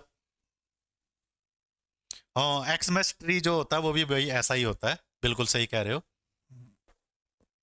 तो कमल का भाई सामान्य वातावरण में नहीं मिलेगा। समान कमल का तो ऐसी जगह उगेगा जहां पानी ज्यादा होगा, ठीक है। तो पीपल का पेड़ है जो सामान्य वातावरण में मिलेगा। शरीर का ईंधन किसे कहते हैं भाई? तो शरीर का ईंधन किसे कहेंगे? जिससे शरीर को ऊर्जा मिलेगी। और शरीर को ऊर्जा ऊर्जा जो है शरीर को दो चीजों से मिलती है। एक तो मिलती है बच्चों कार्बोहाइड्रेट से, कार्ब से मिलती है, और एक फैट से मिलती है। तो इन दोनों को शरीर का ईंधन कहते हैं बच्चों। और कार्बोहाइड्रेट से पचने से, कार्बोहाइड्रेट और फैट तो है ही नहीं आंसर में, तो कार्बोहाइड्रेट जब पचेगा तो ग्लूकोज बनेगा। तो ग्लूकोज भी बच्चों कार्बोहाइड्रेट का रूप है। तो यहां आंसर आ जाएगा बच्चों ग्लूकोज। तो ये क्वेश्चन तो आसान है, तुमने देखा होगा अगर कोई बीमार हो बहुत ज्यादा तो ग्लूकोज चढ़ाया जाता है उसे ऊर्जा देने के लिए भाई। तो शरीर का जो ईंधन है ग्लूकोज को कहेंगे या फिर फैट को कहेंगे, ठीक है। अब आओ आगे भाई। अगला क्वेश्चन तुमसे कहता है समुद्री सतह पर तेल के फैलाव को कहते हैं। कह रहा भाई जो समुद्र का पानी है और इसकी सतह के ऊपर अगर तेल फैल जाए, इसकी सतह के ऊपर तेल फैल जाए समुद्र की सतह के ऊपर, तो इस घटना को क्या कहेंगे? समुद्र की सतह के ऊपर तेल का फैलना क्या कहलाता है? क्या ऑयल कवर कहते हैं? क्या ऑयल का नेट कहते हैं? क्या ऑयल स्लिक कहते हैं? क्या ऑयल फ्लोर कहते हैं बच्चों? तो इस घटना को कहते हैं बच्चों ऑयल स्लिक। समुद्र की सतह के ऊपर अगर तेल फैल जाए, कई बार क्या होता है भाई, दुर्घटना की वजह से तेल फैल जाता है, कई बार इंसान भी बच्चों नदी तालाब में तेल डाल देता है। तो ऑयल फ्लोर नहीं कहते, ऑयल स्लिक कहते हैं बच्चों, ठीक है। Oil slick, option number C. Oil slick किसे कहा जाता है? भारत का सबसे पहला राष्ट्रीय अभ्यारण्य कौन सा था? ठीक है, जिम कार्बेट राष्ट्रीय अभ्यारण्य बच्चों, बांदीपुर अभ्यारण्य, ठीक है, डांप वन्य जीव अभ्यारण्य, मानस्य वन्य जीव अभ्यारण्य। तो पहला तो सभी को याद होना चाहिए बच्चों। तो जिम कार्बेट जो राष्ट्रीय उद्यान है बच्चों, जो उत्तराखंड के नैनीताल के अंदर है, पहले इसे हेली राष्ट्रीय उद्यान कहते थे, हेली, ठीक है, हेली राष्ट्रीय उद्यान। और अगर मेरी डेट सही है तो 1935 में इसको राष्ट्रीय उद्यान का दर्जा मिल गया था, भारत की आजादी से पहले। डेट एक आधी साल चेक कर लेना भाई, ठीक है, मेरे हिसाब से 1935, 1935 या 1936 जो भी है देख लेना, ठीक है। तो पहले इसका नाम हेली था। तो फिर बच्चों जिम कार्बेट इसका नाम बाद में रख दिया गया। जिम कार्बेट बच्चों एक व्यक्ति के नाम पे रखा गया है। तो वर्तमान में,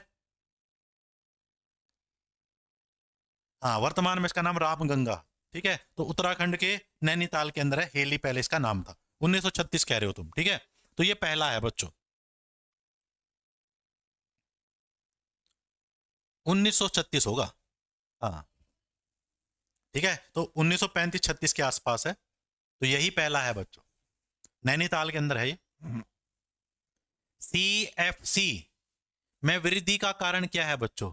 CFC क्या हुआ भाई? CFC chlorofluorocarbon. अब क्लोरोफ्लोरोकार्बन क्या होता है बच्चों? जो ओजोन परत को नुकसान पहुंचाता है। ये क्लोरोफ्लोरोकार्बन मैंने तुम्हें बताया था कहां कहां पाया जाता है बच्चों? फ्रिज के अंदर पाया जाता है, फ्रिज की गैस के अंदर, AC के अंदर बच्चों। अब तो हमने इनका अल्टरनेट भी ढूंढ लिया है। उसके बाद पेंट के डब्बे बच्चों, पेंट बॉक्स, ठीक है। और क्या? सेविंग क्रीम, ठीक है, सेविंग क्रीम, सेविंग क्रीम, ठीक है। सेविंग क्रीम की ऐड आती है, उनमें भी बच्चों क्लोरोफ्लोरोकार्बन होता है बच्चों।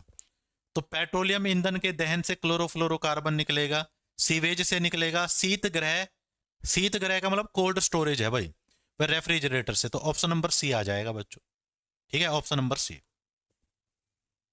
AC, फ्रिज, रेफ्रिजरेटर, बिल्कुल इनसे निकलेगा।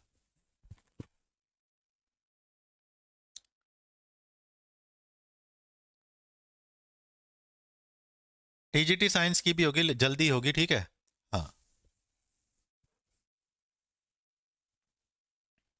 डन है ये बात भाई। तो ये हमारे पास क्या हो गया? नेक्स्ट क्वेश्चन है बच्चों हमारे सामने, वह है ये, वायु प्रदूषण से निम्नलिखित में से कौन सा रोग हो जाता है भाई? तो वायु प्रदूषण से कौन सा रोग होगा, ठीक है। ब्रोंकाइटिस हो जाता है। ब्रोंकाइटिस क्या होता है बच्चों, जो हमारे फेफड़ों के अंदर जो गोभी जैसे होते हैं जहां से हवा जाती है उसको उसे क्या कहते हैं बच्चों, उससे संबंधित है ब्रोंकाइटिस, ठीक है। तो ब्रोंकाइटिस भी बच्चों वायु प्रदूषण से होता है, अस्थमा भी वायु प्रदूषण से होता है, फेफड़ों का कैंसर भी, ये सारे भाई फेफड़ों से रिलेटेड रोग हैं, तो ये सभी आ जाएंगे, ठीक है। तो ब्रोंकाइटिस भी हो जाता है, अस्थमा भी हो जाता है, सारे होंगे बच्चों। तो फेफड़ों के से संबंधित हैं ये सारे के रोग। तो फेफड़े और श्वास नली से संबंधित जो रोग हैं वो वायु प्रदूषण से होता है बच्चों। हाँ, डी सभी है। भारत में पर्यावरणीय शिक्षा केंद्र की स्थापना कहां और कब हुई बच्चों? पर्यावरणीय शिक्षा केंद्र की स्थापना कहां हुई? तो पर्यावरणीय शिक्षा केंद्र की स्थापना कहां हुई? देहरादून में हुई, गुजरात में हुई, कर्नाटक में हुई, मद्रास में हुई? बताओ भाई, एक बार आंसर बताओ, बताओ एक बार। हम्म।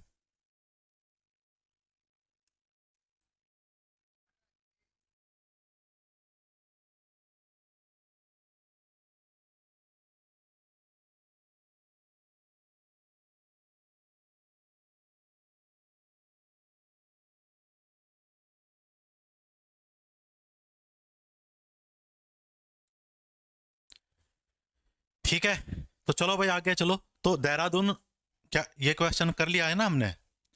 तो पर्यावरण से रिलेटेड मैंने कहा था भाई, जो पेड़ पौधों से रिलेटेड है ज्यादातर देहरादून ही आएगा, तो देहरादून में है इसका, ठीक है। 1980 में स्थापित किया गया था। तो वन सर्वेक्षण केंद्र, ठीक है, और वन अनुसंधान केंद्र, ये सारे के सारे देहरादून के अंदर है बच्चों। जंगलों में एकदम नष्ट होने का तुरंत प्रभाव पड़ेगा बच्चों। कह रहा भाई जंगल एकदम खत्म हो गए, एकदम खत्म हो गए सारे जंगल, तो उसका तुरंत प्रभाव क्या पड़ेगा, तत्कालीन प्रभाव क्या पड़ेगा? तो वर्षा में कमी आएगी, मृदा का कटाव होगा, खाद्य पदार्थों की कमी हो जाएगी, जंगली जंतु एकदम कमी हो जाएगी। तो ऑप्शन नंबर है भाई डी। जंगल सबसे जो मेन जगह है वो जंगली जंतुओं के लिए है। तो तुरंत प्रभाव क्या पड़ेगा? जंगली जंतुओं की संख्या कम हो जाएगी। वर्षा पर भी प्रभाव पड़ेगा, लेकिन धीरे धीरे प्रभाव पड़ेगा बच्चों। तो ये सारे प्रभाव, इन सारी चीजों पे प्रभाव पड़ेगा, लेकिन एकदम क्या होगा? जंगली जंतुओं की संख्या कम हो जाएगी। तो तुरंत प्रभाव क्या है? जंगली जंतुओं की संख्या क्या हो जाएगी? कम हो जाएगी, ठीक है।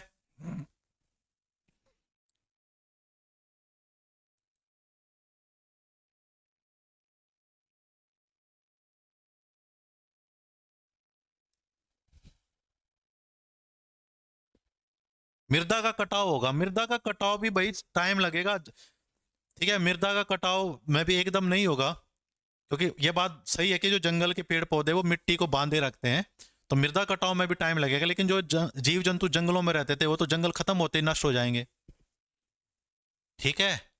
तो डी ज्यादा बेटर आंसर है। बाकी अपना दिमाग लगा के और सोच लो एक आधी बात। वायु प्रदूषण का एक प्राकृतिक स्रोत है, फिर से वही पूछ रहा है भाई, प्राकृतिक स्रोत बताना है वायु प्रदूषण का। तो भूकंप से क्या वायु प्रदूषण होगा? ज्वालामुखी उद्गार से होगा, वर्षा, उल्का। तो भाई वैसे तो ये सारी चीजें प्राकृतिक हैं, लेकिन अब इनमें से ये देखो वायु प्रदूषण किससे होगा? भूकंप से क्या होगा बच्चों? हालन आ गया, कंपन आ गया, तो वायु प्रदूषण कम होगा, ठीक है। लेकिन जो ज्वालामुखी उद्गार होता है ना बच्चों, ज्वालामुखी जब फटता है तो इसमें से बच्चों गैसें बाहर निकलती हैं, ठीक है। इनमें से क्या निकलती है? गैसें बाहर निकलती हैं। जैसे एक गैस है रेडोन, तो इससे वायु प्रदूषण होगा। तो भूकंप, ज्वालामुखी से वायु प्रदूषण हो सकता है। वर्षा से तो वायु प्रदूषण होता नहीं। उल्का पिंड से भी हो सकता है वायु प्रदूषण बच्चों, उल्का पिंड से, लेकिन उल्का पिंड तो हमारे ऊपर मध्यमंडल में ही नष्ट हो जाते हैं। तो बेस्ट आंसर क्या आया बच्चों? ज्वालामुखी उद्गार। तो ज्वालामुखी से जो राख निकलेगी उससे वायु प्रदूषण होने के चांस ज्यादा है बच्चों। उसके बाद बच्चों, सौर ऊर्जा को रासायनिक ऊर्जा, यानी सौर ऊर्जा मतलब सूर्य से प्राप्त ऊर्जा, सोलर एनर्जी, और रासायनिक ऊर्जा का मतलब है केमिकल एनर्जी बच्चों। तो सौर ऊर्जा को अपने को केमिकल ऊर्जा में बदलना है, तो इस प्रक्रिया को क्या कहेंगे बच्चों? इस प्रक्रिया को क्या कहते हैं?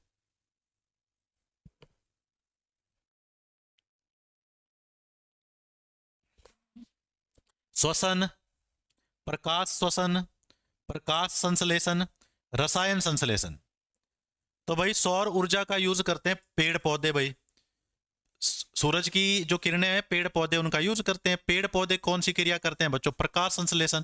और प्रकाश संश्लेषण अभिक्रिया में क्या होती है, जो सोलर एनर्जी है ना, उससे आपका कार्बोहाइड्रेट ग्लूकोज बन जाता है। तो प्रकाश संश्लेषण अभिक्रिया द्वारा जो सूरज की ऊर्जा है वो रासायनिक ऊर्जा में बदल जाती है, रासायनिक पदार्थ में बदल जाती है। तो प्रकाश संश्लेषण आंसर आ जाएगा इसका। ठीक है, प्रकाश श्वसन तो कुछ होता नहीं। ठीक है, श्वसन तो उल्टी प्रोसेस होती है। श्वसन में हम ग्लूकोज लेते हैं और फिर उसको तोड़ के हम क्या करते हैं बच्चों, कार्बन डाइऑक्साइड बनाते हैं। तो सी आंसर आ जाएगा इसका भी, सी। अगला क्वेश्चन, पर्यावरण प्रदूषण के कारक हैं बच्चों, धुआं, ध्वनि, जीवाणु, उपयुक्त सभी। तो पर्यावरण प्रदूषण की बात कह रहा है भाई। पर्यावरण के अंदर तो सारी चीजें आएंगी। धुएं से भी पर्यावरण प्रदूषण होगा, ध्वनि से ध्वनि प्रदूषण हो जाएगा। ध्वनि भी प्रदूषण होने का मतलब भी भाई, ध्वनि अपने आप जब डिस्टर्ब हो जाओगे तो आप भी तो पर्यावरण का पार्ट हो। तो उपयुक्त सभी आ जाएगा बच्चों। सन 1980 में अमेरिका में घटित नाभिकीय दुर्घटना का स्थान कौन सा है? तो 1980 में अमेरिका के अंदर एक घटना हो गई थी बच्चों। वहां पे जो नाभिकीय रिएक्टर है उसका कोर पिघल गया था। नाभिकीय रिएक्टर जहां पे नाभिकीय घटना होती है, बिजली बनाई जाती है, तो वहां पे क्या हुआ था, नाभिकीय रिएक्टर वाला जो अंदर कोर होता है वो फट गया था, जिसकी वजह से बच्चों ये बहुत बड़ी घटना मानी जाती है विश्व इतिहास की। तो कौन सी जगह पे हुई थी ये आपको बताना। विंड स्केल में हुई थी, ठीक है, बर्नोविल में हुई थी, लॉस एंजेमोस में हुई थी, 3 माइल्स आइसलैंड में हुई थी। तो 3 माइल आइसलैंड एक जगह है बच्चों अमेरिका के अंदर, वहां पे ये घटना हुई थी। 3 माइल आइसलैंड बहुत इंपॉर्टेंट है ये क्वेश्चन भी बच्चों। तो ये बच्चों काफी खतरनाक घटना मानी जाती है। तो वहां पे क्या हो गया था, न्यूक्लियर रिएक्टर जो था वो क्या हो गया था, कोलैप्स हो गया था। हाँ, 3 माइल्स आइसलैंड बच्चों।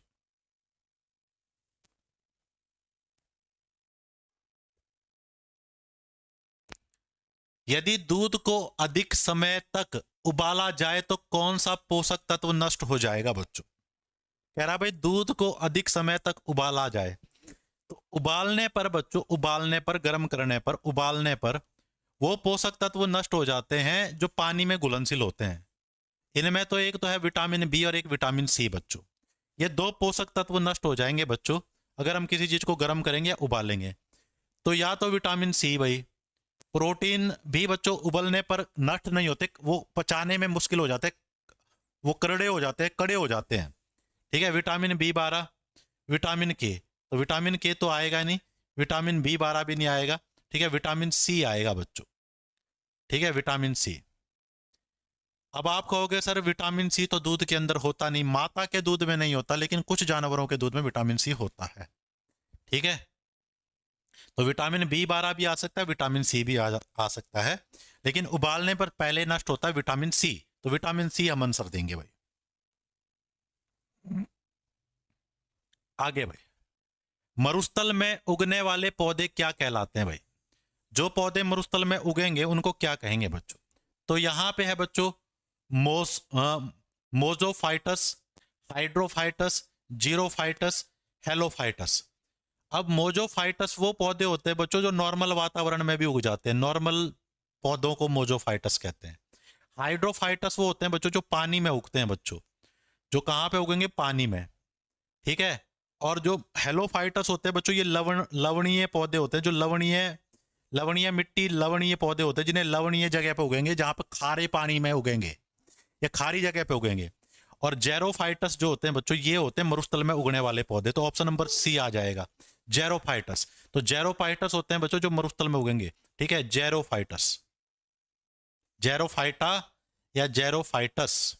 तो ऑप्शन नंबर सी आंसर आ गया, ऑप्शन नंबर सी। सारे समझ गए तुम? हाँ, तो सी आ जाएगा।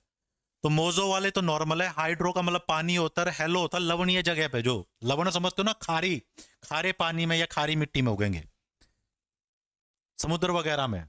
तो सी आंसर आएगा बच्चों। खाद्य श्रृंखला के आधार पर उत्पादक होते हैं।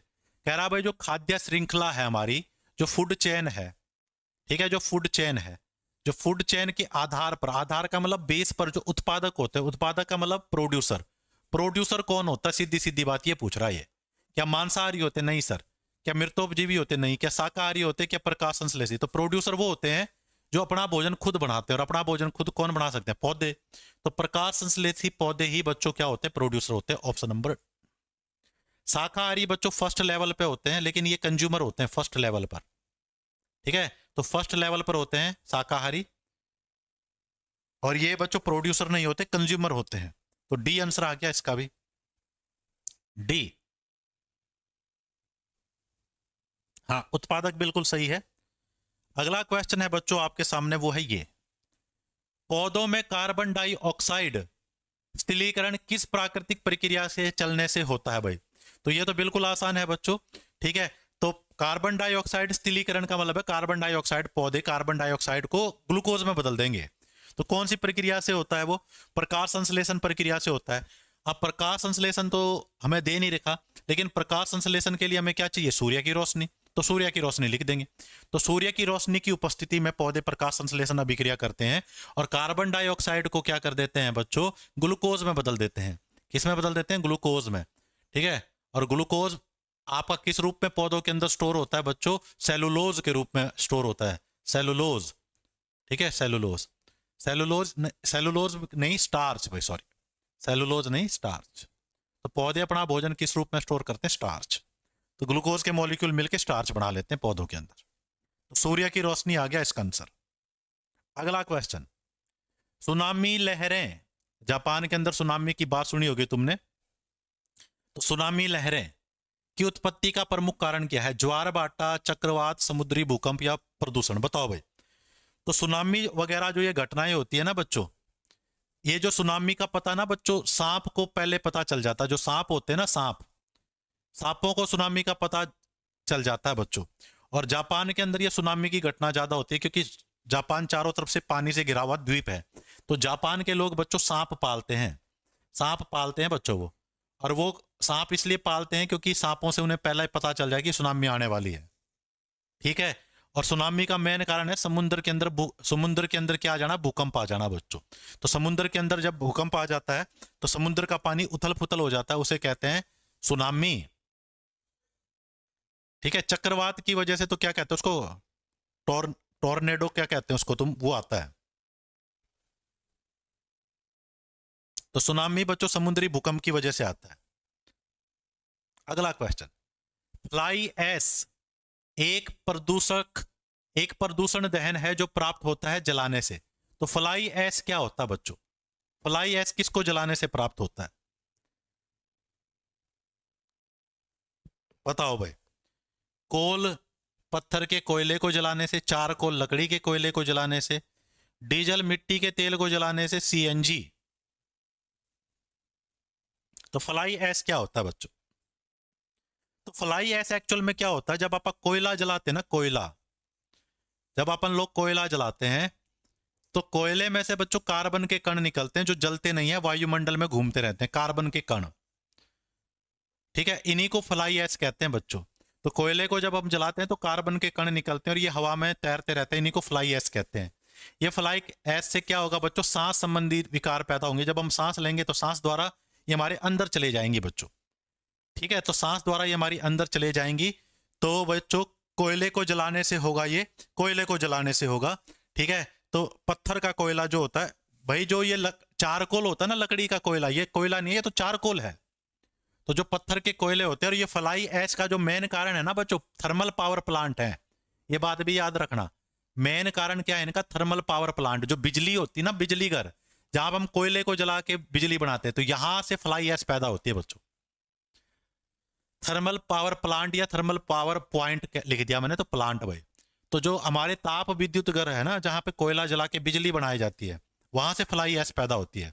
तो जो लकड़ी का कोयला नहीं बच्चों, जो पत्थर का कोयला, जो अपन ये लिग्नाइट, बिटुमिनस जलाते हैं हम ज्यादातर, बिटुमिनस मिलता है, तो बिटुमिनस जो कोयला जलाया जाता है ज्यादातर, इसको जलाने से कार्बन के कण निकलते हैं बच्चों। और कार्बन के कण जो निकलते हैं, ठीक है, वो वायु में तैरते रहते हैं, इसी को फ्लाई ऐश कहते हैं बच्चों। तो लकड़ी का कोयला नहीं बच्चों, नॉर्मल कोयला अपना। और मेन कारण है फ्लाई ऐश का थर्मल पावर प्लांट। सीसा, ठीक है, सीसा जो जितेंद्र की मूवी में पाया जाता है, सीसा हो या दिल हो आखिर टूट जाता है। सीसा रहित पेट्रोल सबसे उपयोगी है बच्चों। तो भाई मैंने क्या कहा था, शीशे के कण, लेड के पार्टिकल डाले जाते हैं बच्चों पेट्रोल के अंदर। और ये लेड क्या करता है बच्चों, पेट्रोल को एकदम जलने नहीं देता ताकि माइलेज ज्यादा आए। तो अगर हम, इससे क्या होता है, प्रदूषण होता है, क्योंकि ये शीशा जलेगा नहीं। तो जब आप पेट्रोल जलाएंगे तो ये शीशे के कण वायु में आ जाएंगे। तो शीशा रहित जो पेट्रोल होगा उससे क्या फायदा होगा, प्रदूषण कम होगा, प्रदूषण बढ़ेगा, तेल की खपत कम होगी, तेल की खपत अधिक होगी। तो आप प्रदूषण के ऊपर जाएंगे, प्रदूषण कम होगा बच्चों। एक तो प्रदूषण कम होगा और तेल की खपत खपत कम नहीं होगी, तेल की खपत ज्यादा होगी।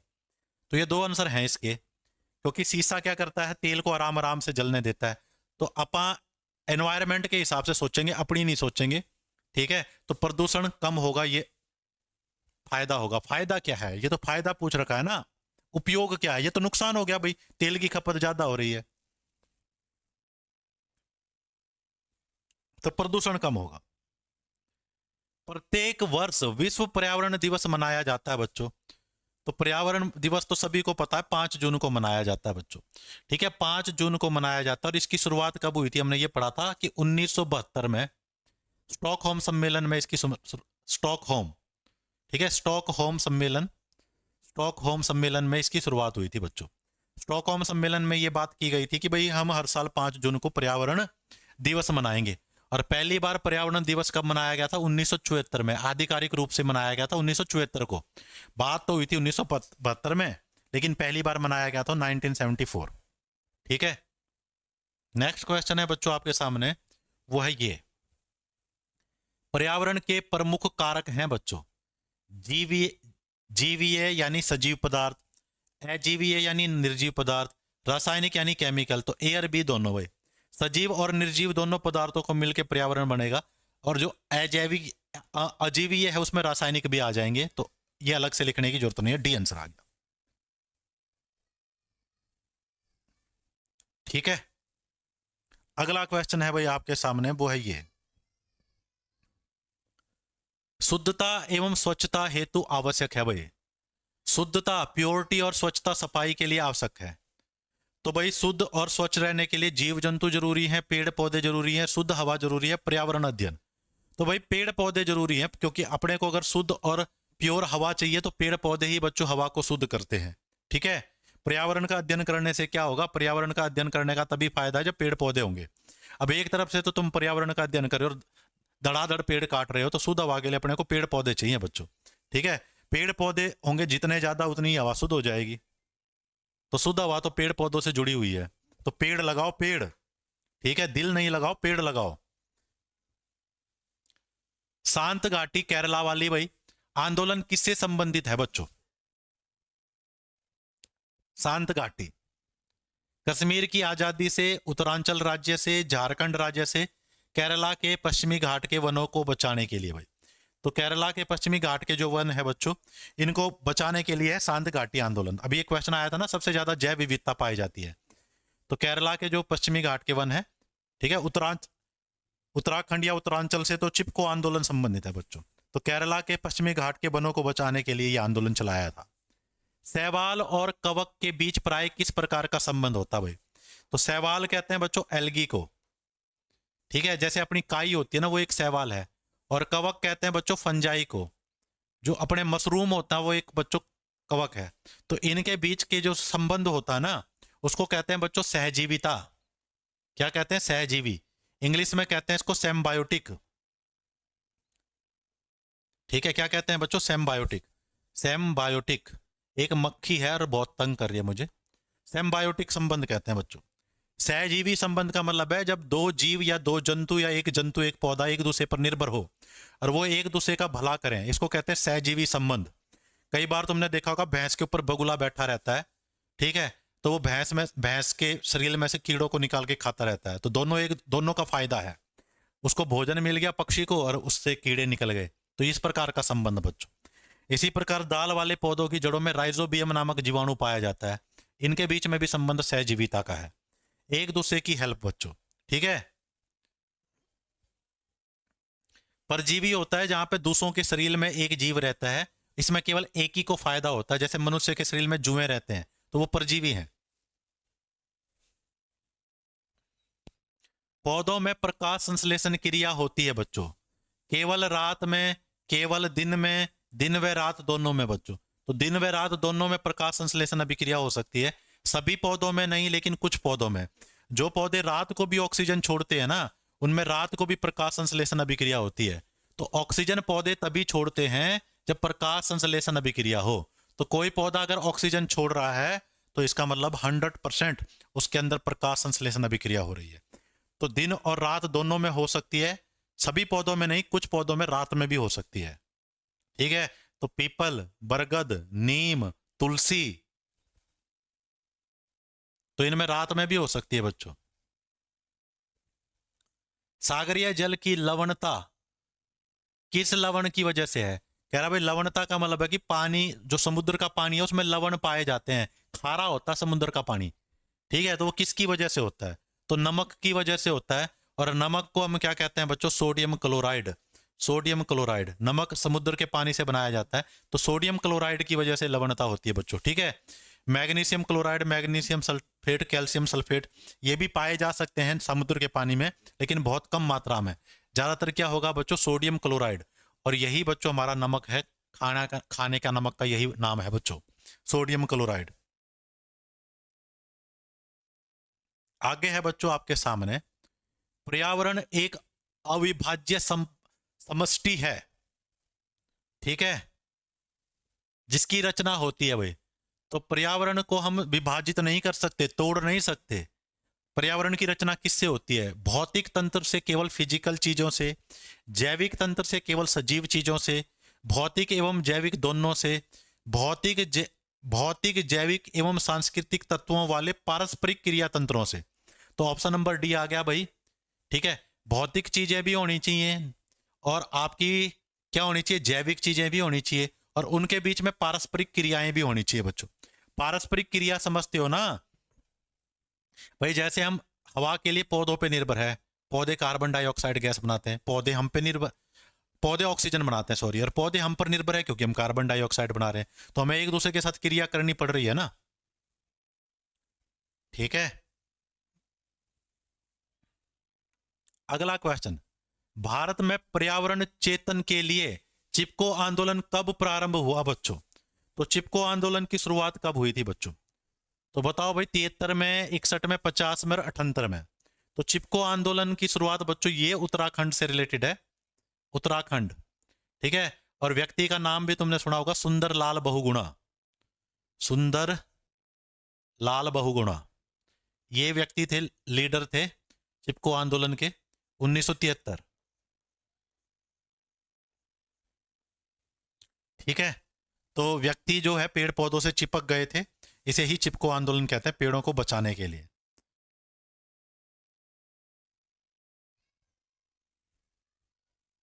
हाँ, तो राजस्थान में भी एक होता है जिसके ऊपर प्राइज भी दिया जाता है। पर्यावरण प्रबंधन का क्या कार्य है बच्चों?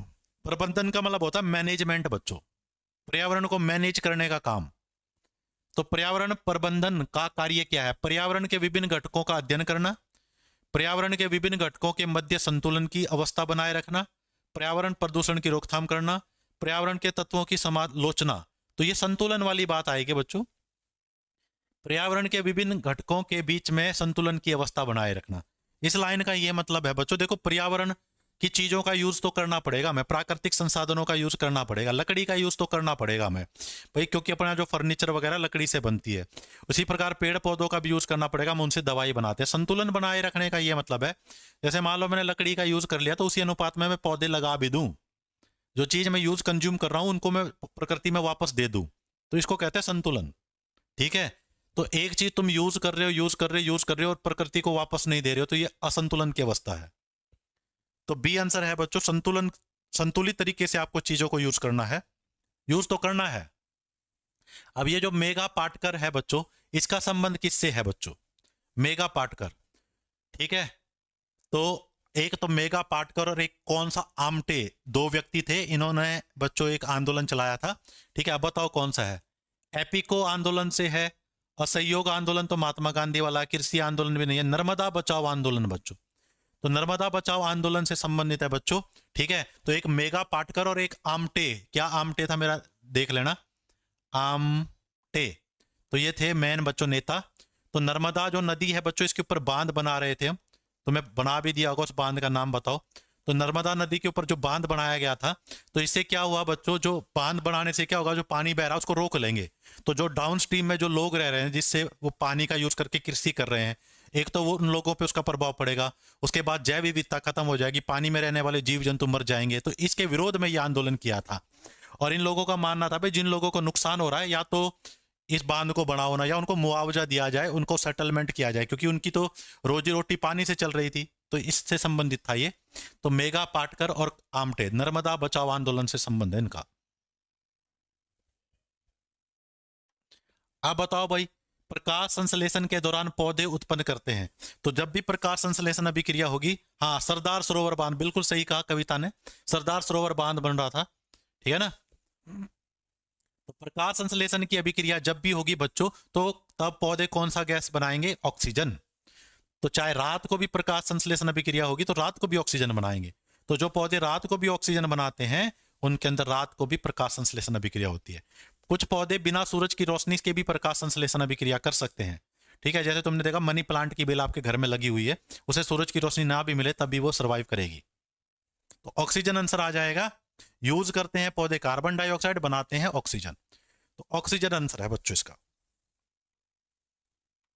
अगला क्वेश्चन है बच्चों आपके सामने ये, मृत पशुओं, मरे हुए पशुओं और जीवों के अपशिष्टों का भक्षण करने वाले जीव कहलाते हैं बच्चों। तो ये क्वेश्चन फिर से आ गया। उन्हें क्या कहते हैं बच्चों, अपघटनकारी कहते हैं, डिकम्पोजर कहते हैं बच्चों, ठीक है। जो गलाते सड़ाते हैं, डिकम्पोजर, डिकम्पोजर कहते हैं उन्हें, डिकम्पोजर, डिकम्पोजर बच्चों, ठीक है। परभक्षी होते हैं जो दूसरों को खाते हैं भाई, दूसरों का भक्षण करते हैं, ठीक है। मांसाहारी जो मांस खाते हैं, रासायनिक संश्लेषण तो केमिकल तरीके से कुछ बनाना बच्चों। अगला क्वेश्चन है बच्चों आपके सामने, सबसे शुद्ध जल है बच्चों तालाब। तो ये तो क्वेश्चन आसान है, वर्षा का जल सबसे शुद्ध होता है, लेकिन एकदम जब बारिश होगी ना तब शुद्ध जल नहीं होगा। जब बारिश होते होते आधा घंटा हो गया, लगभग 30 मिनट हो गया, तो 30 मिनट के बाद जो पानी आता है ना, 30 मिनट के बाद, कहीं समझो पहली बार बारिश हुई और सीधा पानी शुद्ध है, नहीं। 30 मिनट बारिश हो गई है, उसके बाद जो पानी मिलेगा वो शुद्ध है, क्योंकि शुरू शुरू में तो भाई गैस वगैरह पानी में घुली होंगी। मनी प्लांट को चोरी करके लाना पड़ता है, अच्छा। वैसे लाओ तो पैसे देने पड़ते हैं, ऐसा कुछ सुना है। तो कुछ ऐसी मान्यता है ना समाज में, तुलसी का पौधा भी फ्री में नहीं लाना चाहिए, अगर आप लो किसी से तो पैसे देने चाहिए उसको, ऐसा कुछ कहते हैं। चलो, किसी पारिस्थितिक तंत्र खाद्य श्रृंखला में शाक पक्षी, शाक भक्षी का मतलब है पेड़ पौधों को खाने वाले भाई, शाक का मतलब है पेड़ पौधे, भक्षी का मतलब है खाने वाले, पेड़ पौधों को खाने वाले टिड्डे, मेंढक व बाघ कर्मानुसार आते हैं।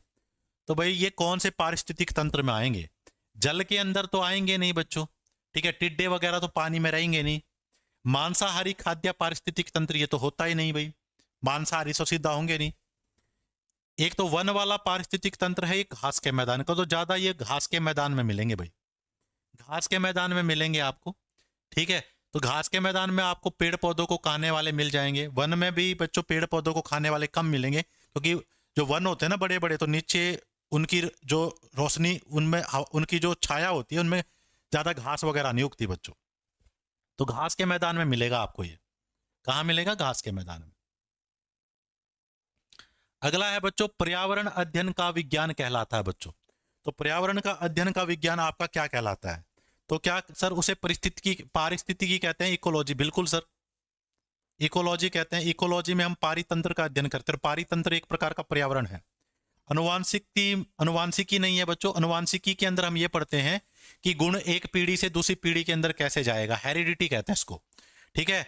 और कार्यकी में हम क्या करते हैं बच्चों, अलग अलग अंगों का, हिस्सों का अध्ययन करते हैं, जैसे पेड़ पौधे के अलग अलग पार्ट, पत्ते, फूल, बीज, या मनुष्य के अंग, इनका अध्ययन करते हैं, ठीक है।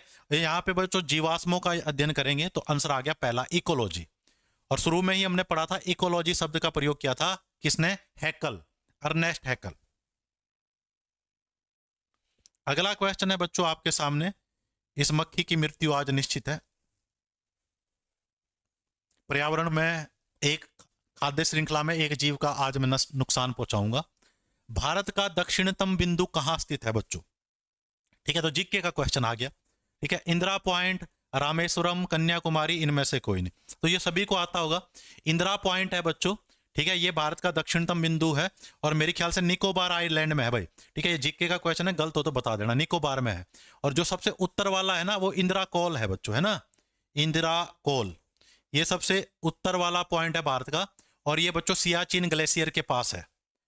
सही बताया क्या मैंने? कन्याकुमारी नहीं है बच्चों, इंदिरा पॉइंट है।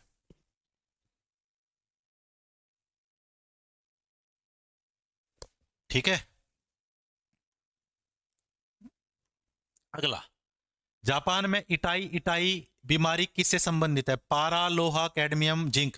तो कैडमियम से रिलेटेड है, ये हमने पढ़ लिया था बच्चों, है ना। पारे से रिलेटेड कौन सी थी? मीनामाटा भाई। पारे से रिलेटेड कौन सा रोग है? मीनामाटा। और लोहे से रिलेटेड कौन सा रोग है? एनीमिया। एनीमिया, ठीक है, एनीमिया, खून की कमी। ठीक है, तो एनीमिया होता है बच्चों। तो कैडमियम की विषाक्तता से इटाई इटाई रोग होता है। और इटाई इटाई बच्चों एक जापानी वर्ड है। ठीक है, महिलाओं को ये रोग हुआ था जापान की। और जब उन्हें हड्डियों में दर्द होता था तो वो चिल्लाती थी। जैसे तुम्हें दर्द होगा तो क्या कहोगे? ए माँ, ए बाबू बचा ले। तो वो चिल्लाती थी इटाई इटाई। तो इसका मतलब ऐसा ही कुछ होगा, हे भगवान बचा ले, इटाई इटाई। थोड़ा क्या, पूरा साइड हो जाऊंगा मैं, ये लो।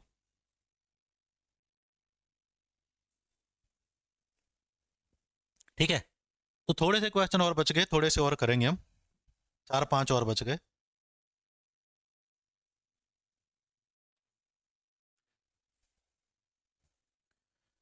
अब चलो भाई आगे। अगला क्वेश्चन है हमारे सामने ये, रानी खेत बीमारी किससे संबंधित है बच्चों? रानी खेत बीमारी किससे संबंधित है? तो रानी खेत बच्चों एक जगह है। रानी खेत एक जगह है यूपी के अंदर बच्चों। और यूपी के अंदर जो रानी खेत जगह है ना, यहाँ पे सबसे पहले ये बीमारी फैली थी। और मुर्गियों की बीमारी है ये, मुर्गियों की, मुर्गियों को ये बीमारी फैली थी। ठीक है, मुर्गियों के अंदर ये बीमारी पाई जाती है, रानी खेत बच्चों। तो मुर्गी के अंदर ये बीमारी पाई जाती है, मुर्गी, मुर्गियों के अंदर ये बीमारी पाई जाती है। ठीक है, रानी खेत वो जगह है यूपी के अंदर। तुमने एक मूवी देखी होगी, राजा हिंदुस्तानी, परदेसी परदेसी जाना नहीं।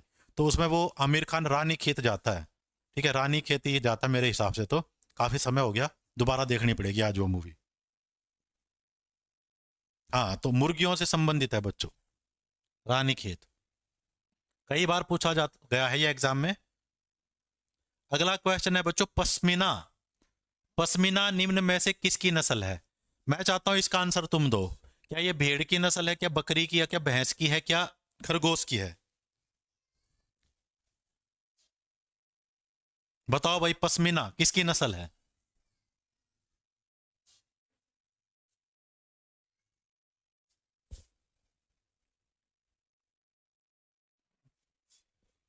तो पश्मीना तुमने सुना होगा, पश्मीना एक सॉल भी होती है बच्चों, पश्मीना सॉल होती है, पश्मीना सॉल। पश्मीना एक सॉल है बच्चों, सॉल। सॉल समझते हैं ना, महिलाएं जो यूज करती है, सॉल ही कहते हो ना ये। तो बच्चों पश्मीना बच्चों, हमें लगता है भाई सॉल तो भेड़ से बनती है, लेकिन पश्मीना बकरी की नस्ल है बच्चों। तो बकरी की नस्ल है। तो एक चांगपा, चांगपा है ना, चांगपा, चांगपा जनजाति के लोग हैं बच्चों। चांगपा जनजाति एक है, चांगपा जनजाति। और ये चांगपा जनजाति के लोग बच्चों एक बकरी पालते हैं जिसे कहते हैं पश्मीना। और इसके बाल बहुत पतले होते हैं बच्चों।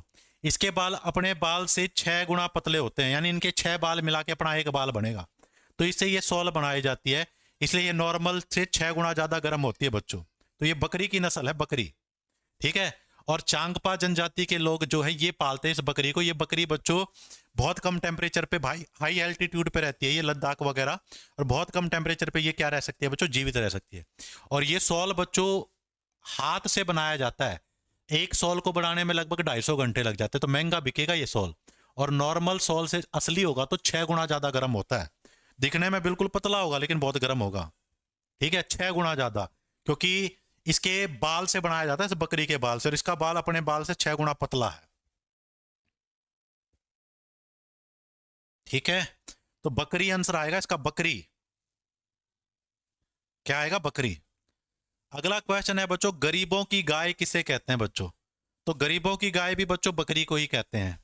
ठीक है, जो गरीब व्यक्ति गाय नहीं पाल सकता बकरी पाल ले। बकरी भी आजकल वैसे महंगी है, तो गरीबों की गाय कहा जाता है बच्चों बकरी को। ठीक है, क्योंकि बकरी भी दूध देती है।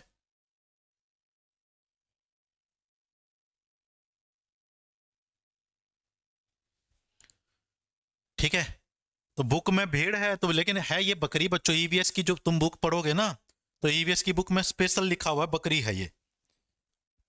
ठीक है, हाँ पश्मीना हो सकता है भेड़ और बकरी दोनों की नस्ल हो, लेकिन अपनी जो ईवीएस की बुक है ना जो आप पढ़ाते हैं, उसमें बकरी के बारे में स्पेशल जिक्र है, इसका पश्मीना शॉल बनती है इससे। तो ऐसा पॉसिबल है कि भाई सेम नस्ल भेड़ की भी और बकरी की भी हो। ठीक है, ज्यादातर बकरी हो तो बकरी पे जाना तुम। ठीक है, बकरी ना हो तो भेड़ लिख देना चाहे। पर्यावरण संरक्षण के लिए चिपको आंदोलन भारत के किस क्षेत्र में चलाया गया था? तो भाई उत्तराखंड में चलाया गया था। तो उत्तराखंड तो बच्चों उत्तरी भारत का पार्ट है ना, तो उत्तरी भारत में आ जाएगा, इसमें तो कोई दिक्कत वाली बात है नहीं। तो उत्तरी भारत। ठीक है, 1973 में सुंदरलाल बहुगुणा, अभी हमने पढ़ा पे था। तो भाई इतना हमने आज पढ़ लिया, और ये आज की क्लास का लास्ट क्वेश्चन था। ठीक, तो मिलते हैं बच्चों नेक्स्ट क्लास में, तब तक पढ़ते रहो। जय हिंद, जय भारत।